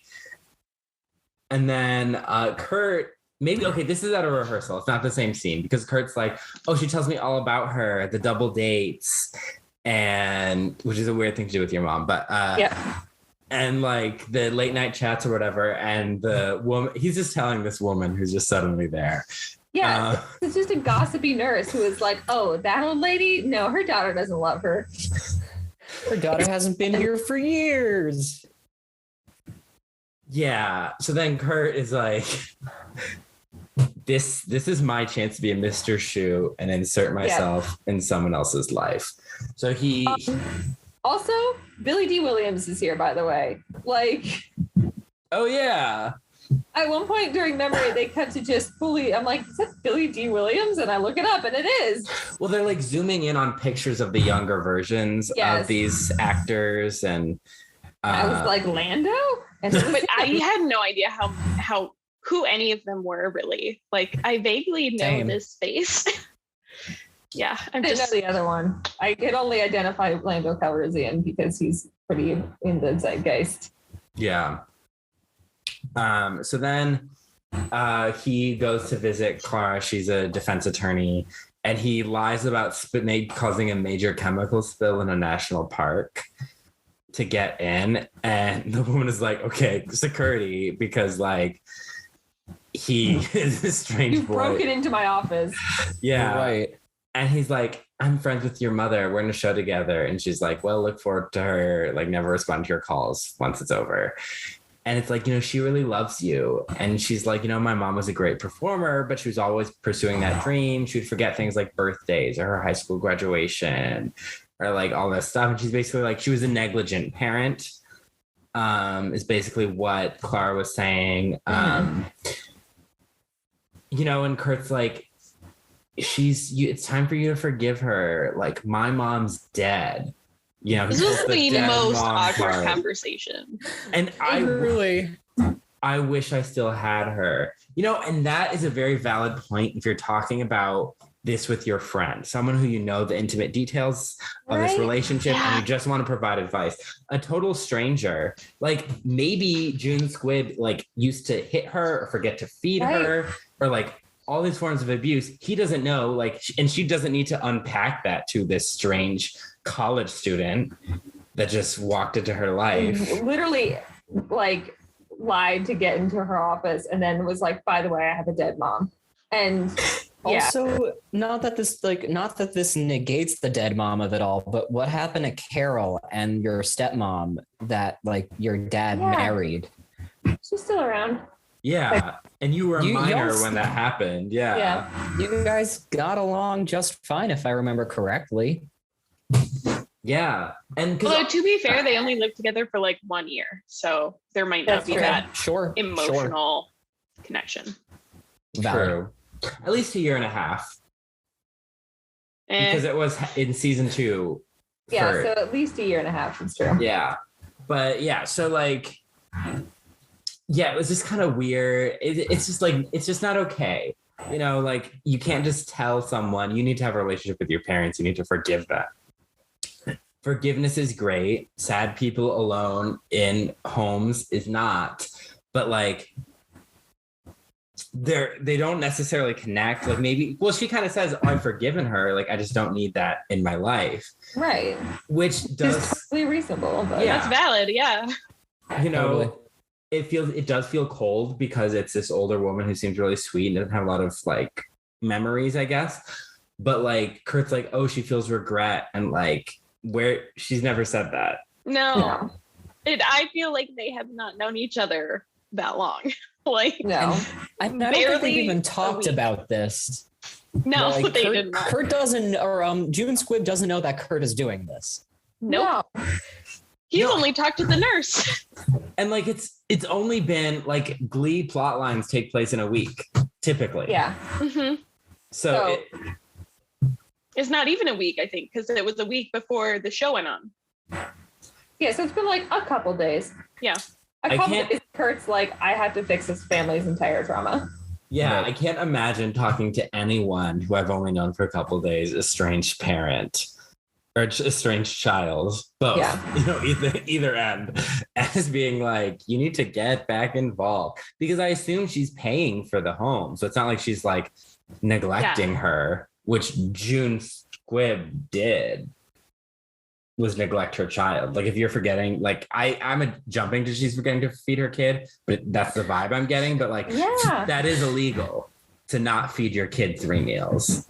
Like that is child abuse. Truly. So anyways, he's like upset that none of his friends are coming. Blaine gets him dressed up for his Peter Pan, which it's giving the 2003 Peter Pan movie. with the leaves. And, Blaine is back to being a supportive boyfriend. Not a lot of blame this episode. No. Right. Yeah, which is interesting because Chris Colfer wrote it. Well, that's the other thing. I was like reading one of the quotes that he was told, like,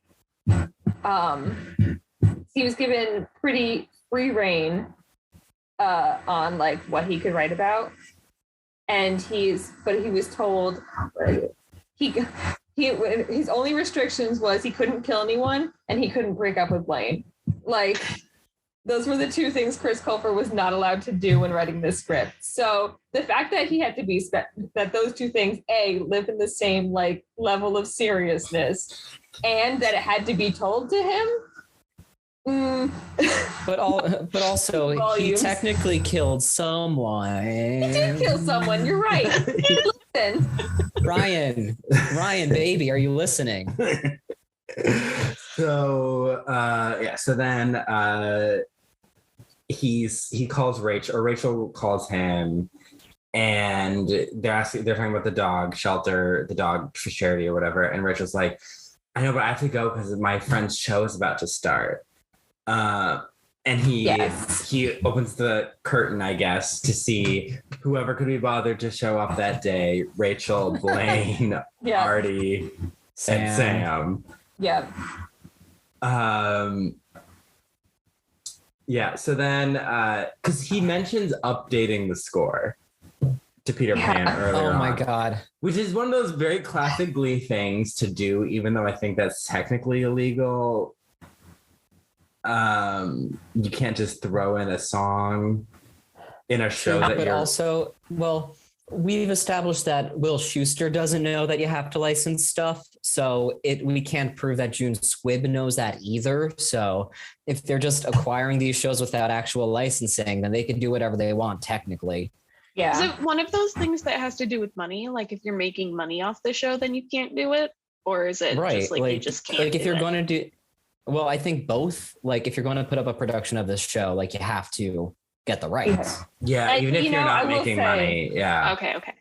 Out of anyone, Will Schuester doesn't know you have to get the rights to a show, but a house full of retired Broadway stars definitely know you have to get the rights to the show. Right, which therefore, like, and again, we're splitting hairs, but you would think that means they know that you can't alter the script or the plot or the songs. Mm-hmm. So I feel like at that age, you don't give a shit anymore. They're like, what are you going to do? What are you going to do? Valid. Yeah. So he comes out and he sings, what is the song called? It's like, they sing it because he says Starlight, Starbright in it. Yeah. Right. Star is the technical name. What's the technical name again? I'm trying to Lucky Star. Lucky Star, yeah. And I'm wondering, where in the storyline is this taking place? Great question. There appears to be, they didn't do any of Peter Pan. They just performed this one Madonna song. Yep. Right. Yeah. In which case, I guess we don't need to worry about the rights at all. You just performed a Madonna song.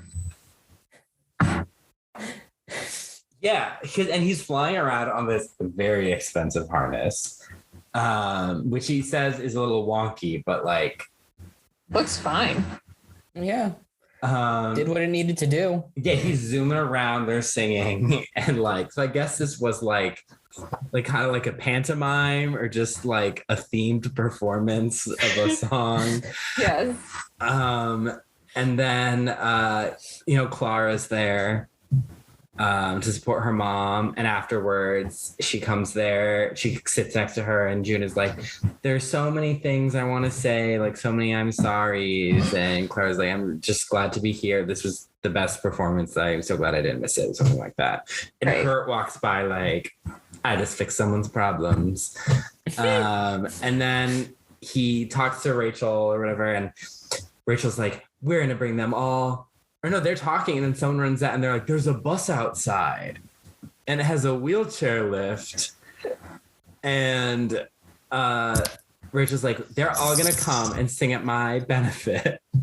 This is a favor to you, Kurt. that I'm going to kidnap these old people and bring them to my benefit as a favor. Lesson learned. Yeah, right. Now she has enough money for a bus that actually is a wheelchair lift. So how the times have changed from the This Is For You already episode. Yeah.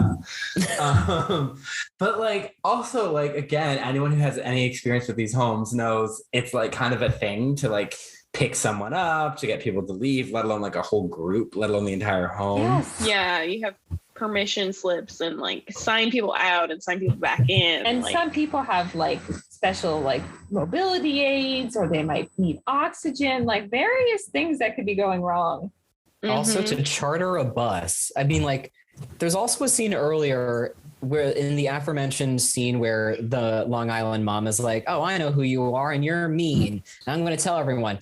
Like, in this universe, buses are just conveniently pulling up and servicing things, because as she's telling Rachel Berry off earlier, a bus just pulls up for them, like in the middle of what you would think would be like a permitted, blocked out street, so that we can have a full-on street fair so that we can adopt dogs. No, there's the bus for you. buses Now there's just a bus like, here to take the old folks, let's go to the diner. Again, these writers have never lived in the city with public transit before. Absolutely not. I guess LA technically has public transit, but only technically. So then Sam gets up and he's like, hi, my name is Sam. Old people usually make me feel weird, but you're kind of cool. Again. Hi, old. I love that. I fucking love that. And so he's like, get on the bus. So they all get on the bus, and then they go down to the diner where they all perform. Clara's there too. Yep.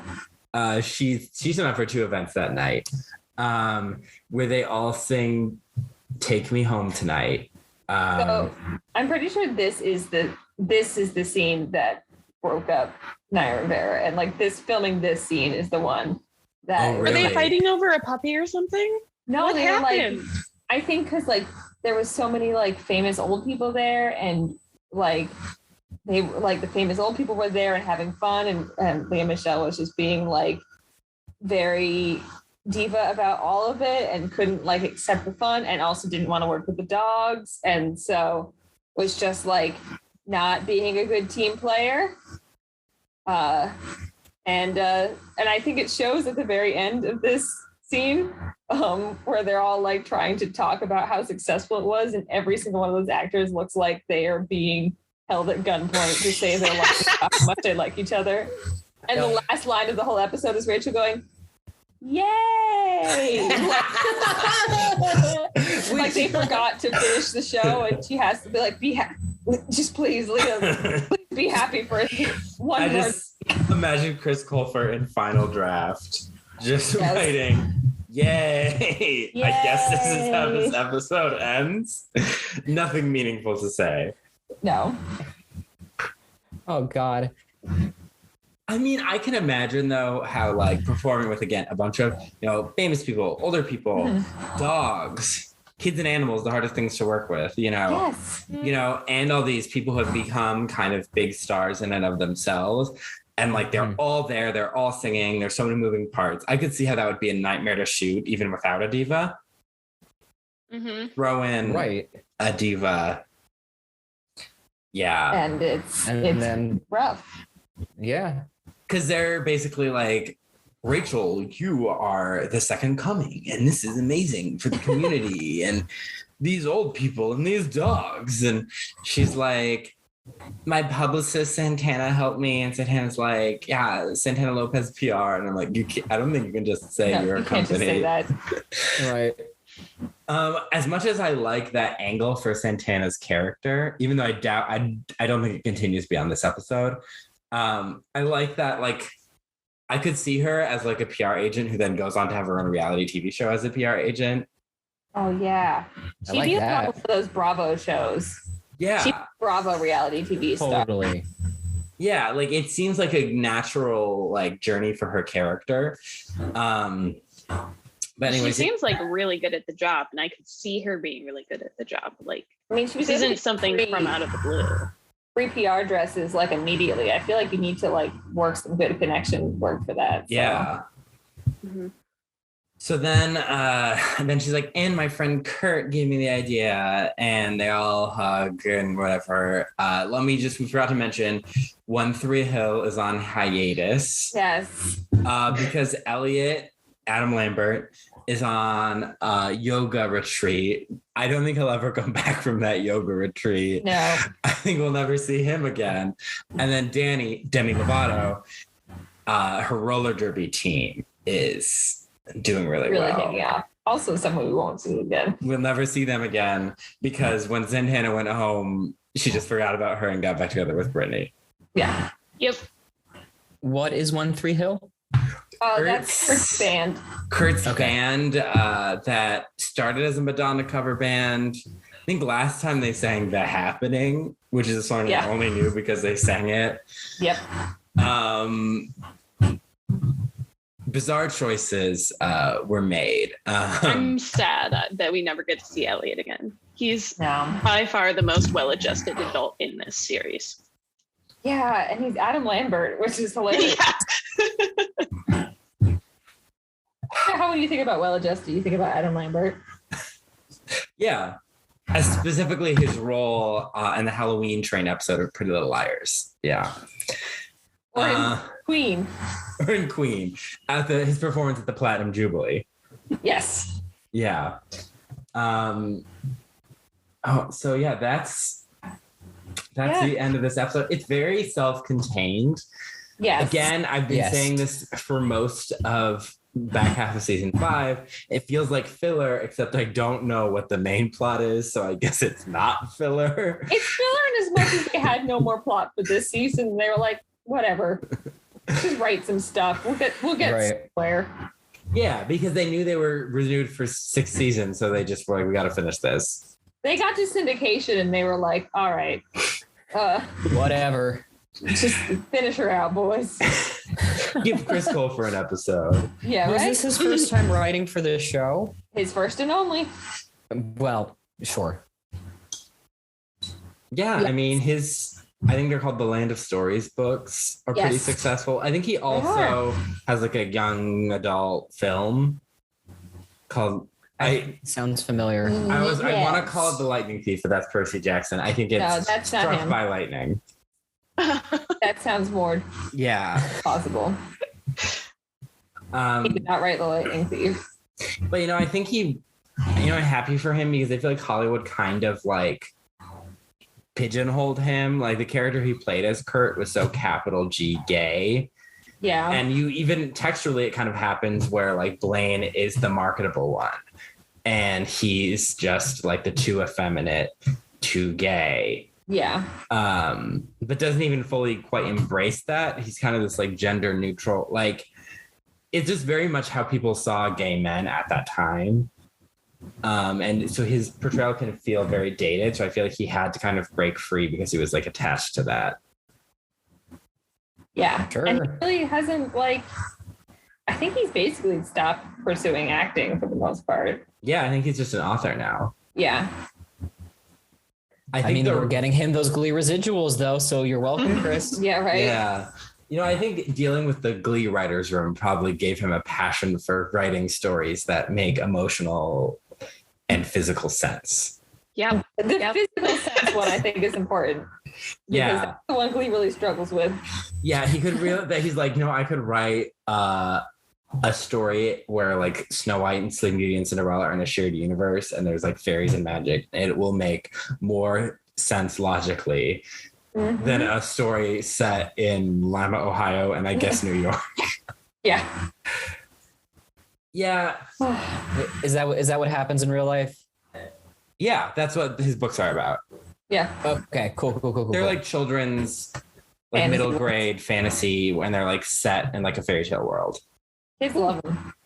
Yeah, they're like nice. very popular, very well received. Okay, so I think that brings us to Tina time. Guess what? Tina made no appearances. No appearance, not even mentioned again. Tina had no lines. I think I would have loved to see Tina involved in Broadway Bitches. She would want to do be in the performance, and Santana and Rachel would be like, no. And then Tina would film Rachel taking the dog from that woman and post it. So 2 questions. Deeply. Yes. Is Jenna Ushkowitz still a regular on this show at this point? She's being credited as one, isn't she? Yeah. Okay. A regular, she appeared 2 episodes ago. Same time as Shu. Yeah. Yeah. Funny how that works. And I guess my second question is, what's she up to now? Is she the kind of person that would post that viral video of Rachel Berry being awful to a civilian? Well, the last thing we heard from her is that she fell in love with a gay guy at Brown. She's at Brown. Okay. Yes. Oh, right, because they're still college age, right? Yeah. Yes. Kurt's actually attending college currently. Like Kurt's still Okay. So is Blaine. Right. Yeah. And Artie. Blaine's also. Yeah, And all Artie. of them except for Mercedes and Rachel Santana. and Rachel and Sam is not in college. Yeah. So Okay. Yeah. I think Tina, based on what's going on, would be still mad at Rachel because Tina played a big part in Rachel getting to where she was academically before Rachel gave up school to be on Broadway. So Tina sacrificed a lot for Rachel. Not sacrificed a lot, but like put in a lot of effort for Rachel. And then Rachel threw that all away. Yeah. And I think Tina would be salty about it. Justice for Tina. No. Truly justice. I think, yeah. Well, last time we saw her, she was like unintentionally unsupportive, but trying to be supportive of Rachel. So the fact that Rachel really is throwing it all away based on just like the last time we saw Tina makes sense. Yeah. That she would be upset about that. And Tina does unhinged things. I don't think Ian's quite seen the full extent of that yet, but you'll get there. I mean, where we're at right now in season 3, her function is just to say some pithy stuff every so often and cry a lot. She's crying a lot. She's a supportive girlfriend to Mike Chang, who has parents. Yes. Tina does not have parents. Mike Chang does. And she cries a lot. She's sad. Mercedes just left the band. Yeah. Yes. That's kind of why I can't remember when in the podcast we started Tina Time. I think it was still season 1 because we just knew that Tina for most of the series is this like background prop. And we were going to keep track of our lines. And now we are honoring our fallen hero we have a ballot. This is our plug for the ballot. Go vote on your faves and least faves of season 5. Link in our Instagram bio. We vote on our favorite episodes, and each episode summary I wrote from Tina's point of view. Like what's going on with Tina? What would Tina do if she was there? Why is this happening because Tina's not there? Because she's the real protagonist. I know the show's about Rachel, but I want it to be about messy bitch It should Tina. be about Tina. Agreed. Yeah. Tina's the real theater kid who needed the Glee Club. She did. Yes. Yeah. All right, let's talk about MVPs and LVPs. Corrina, who's your least valuable player?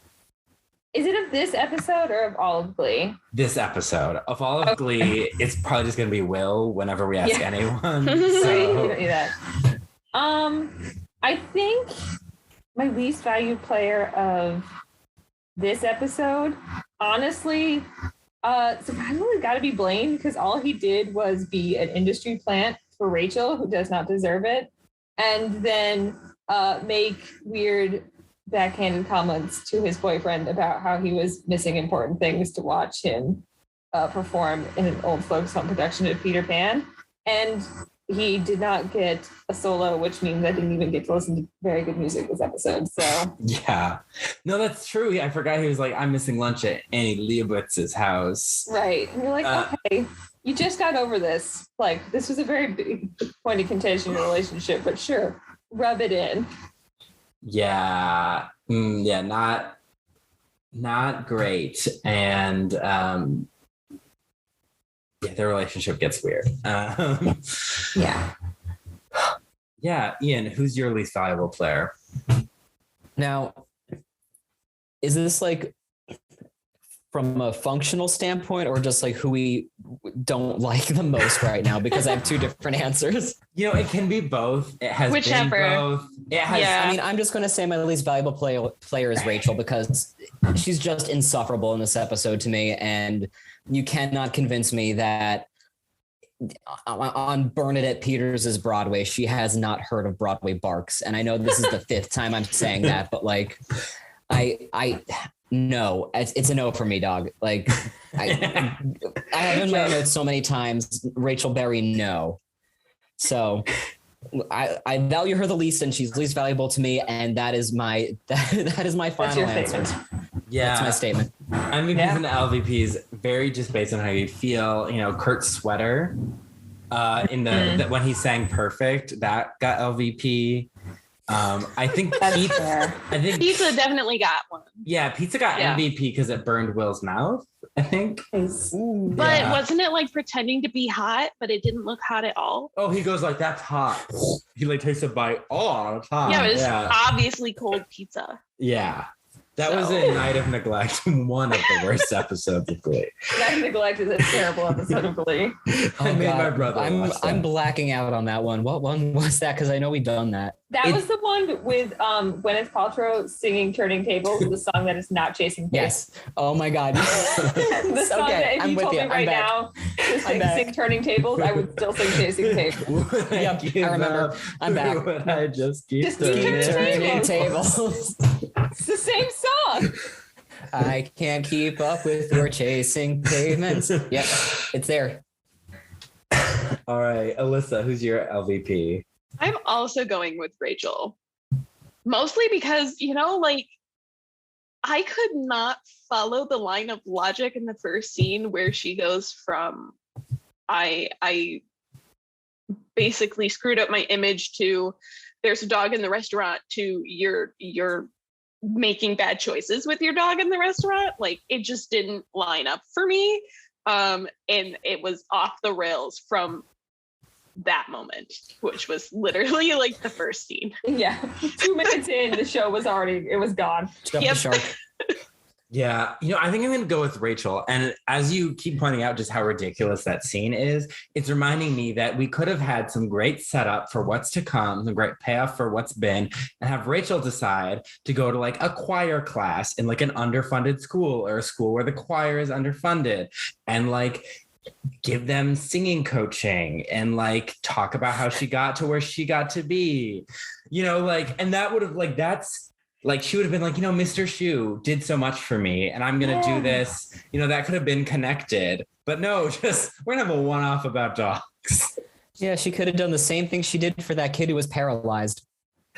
Oh, yeah. Yeah. She's like, I'm going to give music lessons to you every week. And then we never saw him again. Never saw him again. Not Did once. Rachel murder him? Yeah, probably. Send him to a crack house. She's LVP for a reason. Yeah. Yeah. Corrina, who's your MVP? My MVP is McConaughey the dog. That dog's cute as fuck, and he learns to be the best boy in roughly 4 minutes. So he's basically a wonder dog. And they should have kept him. Spin off from McConaughey. Also, the fact that Sam was trying to train him to do something with the command "all right" is actually funny. That is funny. Would have liked to see what they could have done with that. Yeah. I think he should have been in the now canceled Wonder Twins movie with KJ Apa as the Wonder Dog. I think they have a dog. They have a monkey. Oh, they have a monkey. Okay, somebody else. I think Superman has a dog. Maybe. Who was going to be out playing against KJ Apa in the Wonder Twins movie? Okay, Ian, give us your MVP while I look that up because it's somebody. Okay. Well, my MVP was going to be Sam for all the reasons Corrina said, but I'm changing my answer to McConaughey the dog for all the reasons Corrina just said. The Wonder Boy. He's the good boy. They were just such good boys, and I'm just so happy for both of them. They did so much growing over the course of one Werewolves of London. Okay, Isabel May. I don't know who that is. I don't know who that is. Yeah, maybe she was like an unknown. Isabel May. Okay, I keep hearing reference to the writers. May is known for the breakout role in the Yellowstone prequel 1883, playing Elsa Dutton. Oh, she was in Young Sheldon too. Thank goodness.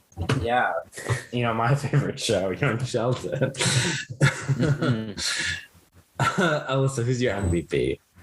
So I never do this, and I never thought that I would do this, but I'm actually going with a show. I'm going with Sam Sadie's because I thought that their interaction this episode was like top notch, like very mature, kind of. But when it wasn't mature, then they like talked it out and they figured out where all of the problems lied and lay.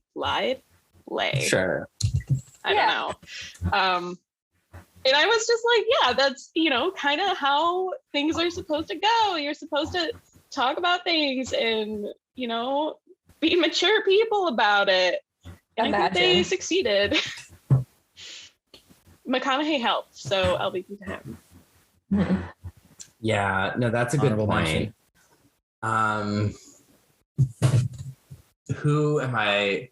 I have no idea. I didn't really care for anyone. I guess, yeah, I'll go with Sam. But I really hated how messy that room was. As someone who's not like super clean and organized, that still was messy enough to like piss me off. It was bad. He did let the dog fully destroy his house. Truly. Yeah. I guess, here's to Santana for finding her dream for one episode. And being blonde.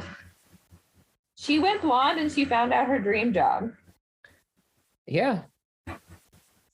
Glee never covers a song from Legally Blonde the musical. Yeah, Crying. Surprising. Yeah. We did a whole episode about that. That's another one we can't escape. Yeah. Blonde forever. It's true.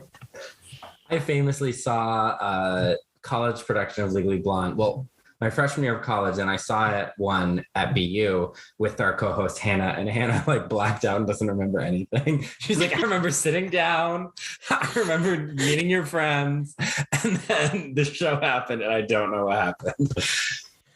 I wish our college had done Legally Blonde. Man, we couldn't have pulled that off. No, we didn't have that. An L. We didn't have it. I mean, we didn't have an L. We didn't have a Vivian. No. Oddly enough, we had enough Warners and or Emmets. The all Warner production of Right. Blonde. Speaking of 30 Rock jokes. So, okay, let's talk about the music. For songs, we had Take Me Home Tonight by Eddie Money, who I did see sing that song live in concert while he was still alive, with someone who told me they see Eddie Money every year when he comes to Detroit, and it is a once-in-a-lifetime experience. Well, that's Was it? It seemed like it was at least 8 times in a lifetime. So I've seen it 8 times, but apparently it was once in a lifetime. That's still one of my favorite concerts I've ever been to because we had so much fun.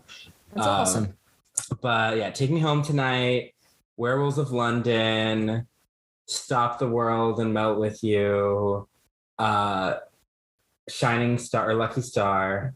I keep wanting to say Shining Star, but I'm like, no, that's from the terrible Camila Cabello Cinderella, not from the Chris Colfer Peter Pan. And so Lucky Star and Memories. Yeah. This is very funny that they do a cat song in the episode about dogs. And there could have been more jokes to make with that. Like if Rachel's idea of like raising awareness for the dogs that need to be adopted was a cat style musical about dogs. God, dogs. She could have finally made dogs. we've been asking for so long. Yeah, like in Be More Chill, where she's like, you always see a sexy cat, you never see a sexy dog. Yep. Andrew Lloyd Webber did post a TikTok of one of quote unquote the songs from the sequel to Cats, Dogs. And it was a bop, not gonna lie. So, Corrina, what was your least favorite song? My least favorite song? Well, here's the thing. It's probably Lucky Star because it made no sense for it to be there. And I didn't quite like it. I also thought it was a not very good cover of I'll Melt With You, but I, on principle, like that song more. So, why are they going to do Peter Pan if they're singing Madonna? No. Yeah, why couldn't it have just been a concert then? Right? I guess there's no reason to shoehorn Kurt in. No. But just imagine being somebody's relative and you go see this production of Peter Pan. There's some 20-year-old in this harness. Yeah, this child in a harness is singing Madonna at you. You're like, this is weird. Chris Colfer also got to pick his songs for his part of the plot. So I feel bad. Yeah, I feel bad ragging on his choice, but it was a bad choice. Not a good choice. Ian, what was your least favorite song? Also Lucky Star. I'm just not a huge Madonna fan. And I kind of zone out when the music comes on. But that's on me. Yeah. And then for everything else Corrina said, we're pretty aligned on this. Yeah, I mean, Glee has done so much Madonna. So much. And only one Carly Rae Jepsen, and I will never forgive that. Even though I don't think Emotion the album was out yet. No, but there's not enough Carly Rae Jepsen in Glee. Yeah. No, in the Gleeboot, I've already written out a pitch for the Gleeboot, and there's a Carly Rae Jepsen episode. As there should be.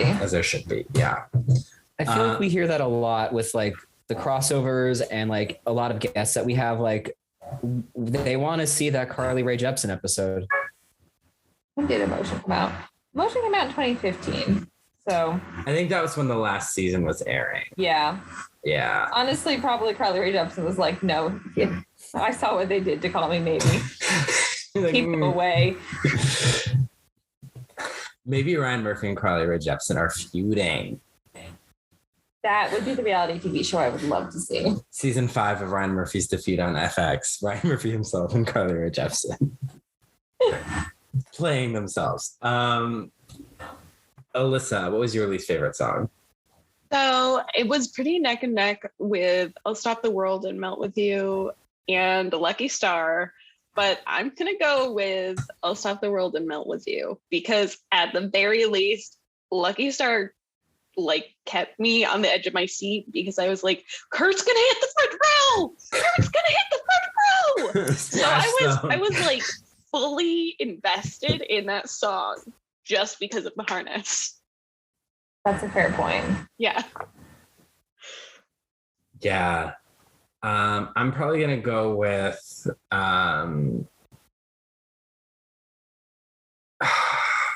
maybe Werewolves of London. It was an okay sequence, but I feel like you shouldn't have to stretch it so far to find a song about dogs. Meanwhile, no songs about dogs are coming up in my brain, but I feel like that's such a stretch. Because you're going to wolves and then you're going to werewolves. Right. And just because they howl in it doesn't mean that it's about dogs, really. Yeah. You could have done Selena Gomez, I've been running with the wolves to get to you. Yeah. Mm-hmm. That's one less leap. There's still a leap, but only one. Corrina, what was your favorite song? So it's a tough call for me between I do like Memory, and obviously I'm never going to escape cats my entire life, but I also really love the song Take Me Home Tonight. I think it's better when anybody does it, but I don't mind a Glee cover. I'll take a Glee cover of Take Me Home Tonight. I'd probably re-listen to that. So by that standard, there's other people who have sang Memory a lot better than Chris Colfer. Not a ton of people do covers of Take Me Home Tonight, so I think that's what I got to go with. Ian?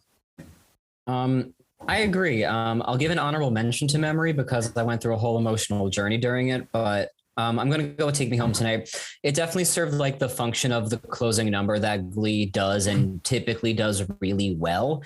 And they all looked like they were having such a great time. Which we know not to be true. Yes. Right. Allyssa. Great acting. I am actually going with Memory because the emotions, because I cried. Like, why? I don't know, but I did. So I respect it.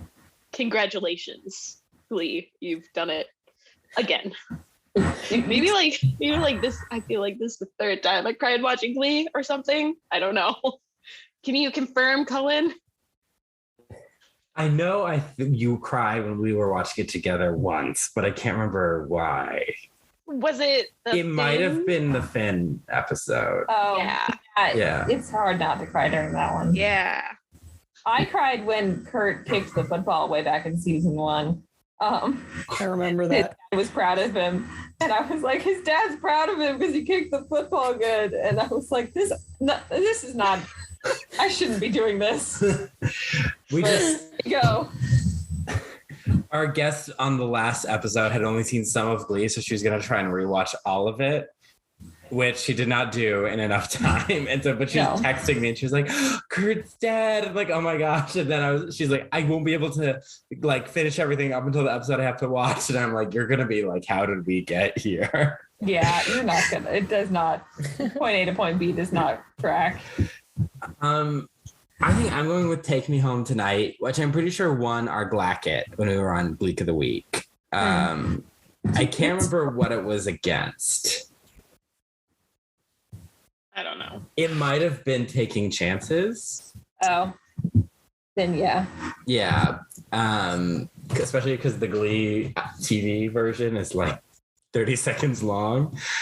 And also for its role in Glee and therefore world history, you know, as the destruction of so many relationships, really a modern day biblical flood.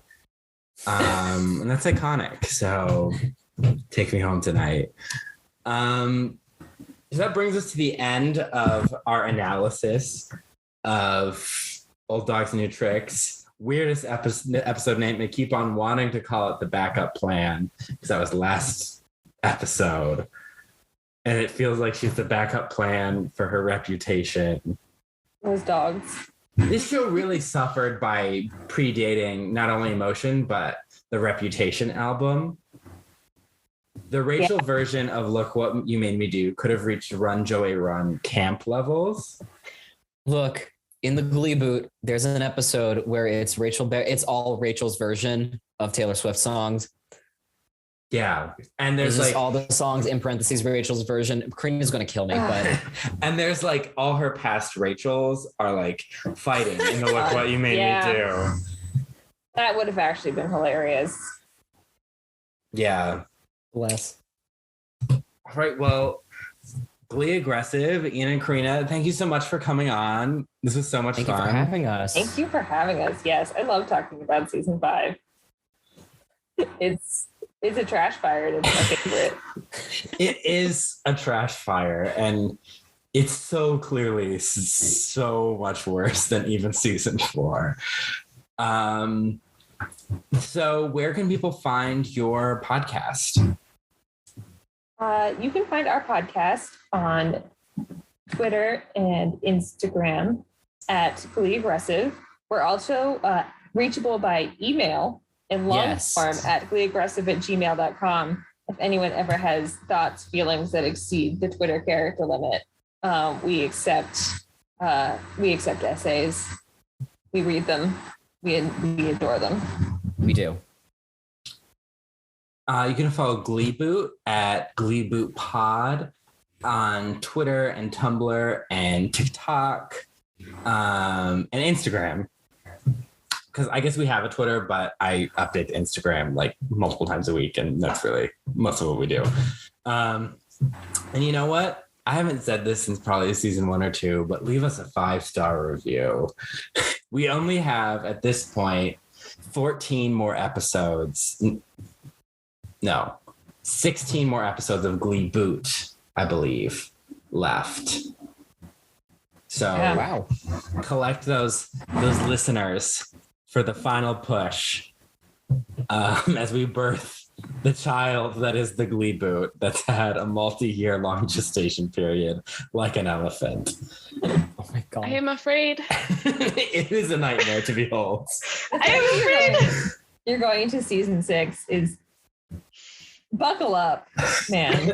Like, no matter what you've already lived through, what you're about to is it gets more. Oh boy. That's everything we've heard. But Have you guys never seen it either? I saw the first 3 seasons. Okay. And then I was like, it gets bad, I'm stopping. But this entire time I've had the nag that there's more Glee. And so after me and Hannah watched Smash and like thoroughly roasted Smash, we're like, what's our next show? We should have done a podcast. I was like, my theory is that as weird as Glee gets, Glee is at any point better than Smash. And I still, even after going through season 5, stand by that. So then we started this podcast, not really knowing what we were getting into, like kind of knowing, but just kind of not thinking about how many years it would take us. And I was in the room. Yeah. And Alyssa was there, and I was like, "Do you want to be on this Glee podcast?" And she's like, "I've never watched it." And we're like, Hilarious. Good for you. Perfect. Proud of you. Thanks. I'm really going for it this time. Well, the good news is that we would love to have you on our show, and Yes. you'll already have context. So, We come back in time to much when things were further simpler. behind. Yes. Yes. So, And now it's on Disney Plus because we had to buy this season on Vudu. I know we had to buy season 3 on Vudu. At least like you have half the good of season season. 2. Yes, we got season 5. Oh yeah, and we Forever. also own roughly half of season 2 on YouTube. Yeah, You really screwed us us Glodcasters over. I know. true. They knew. We were like, stop talking about it. People are gonna know. And then they're like, oh, we're kind of a moment again. Yeah. All right. Well, Alyssa, do you want to plug? Sure. You can follow my Instagram at a.m.swearingen. And I'm doing my first art trade, so that's exciting.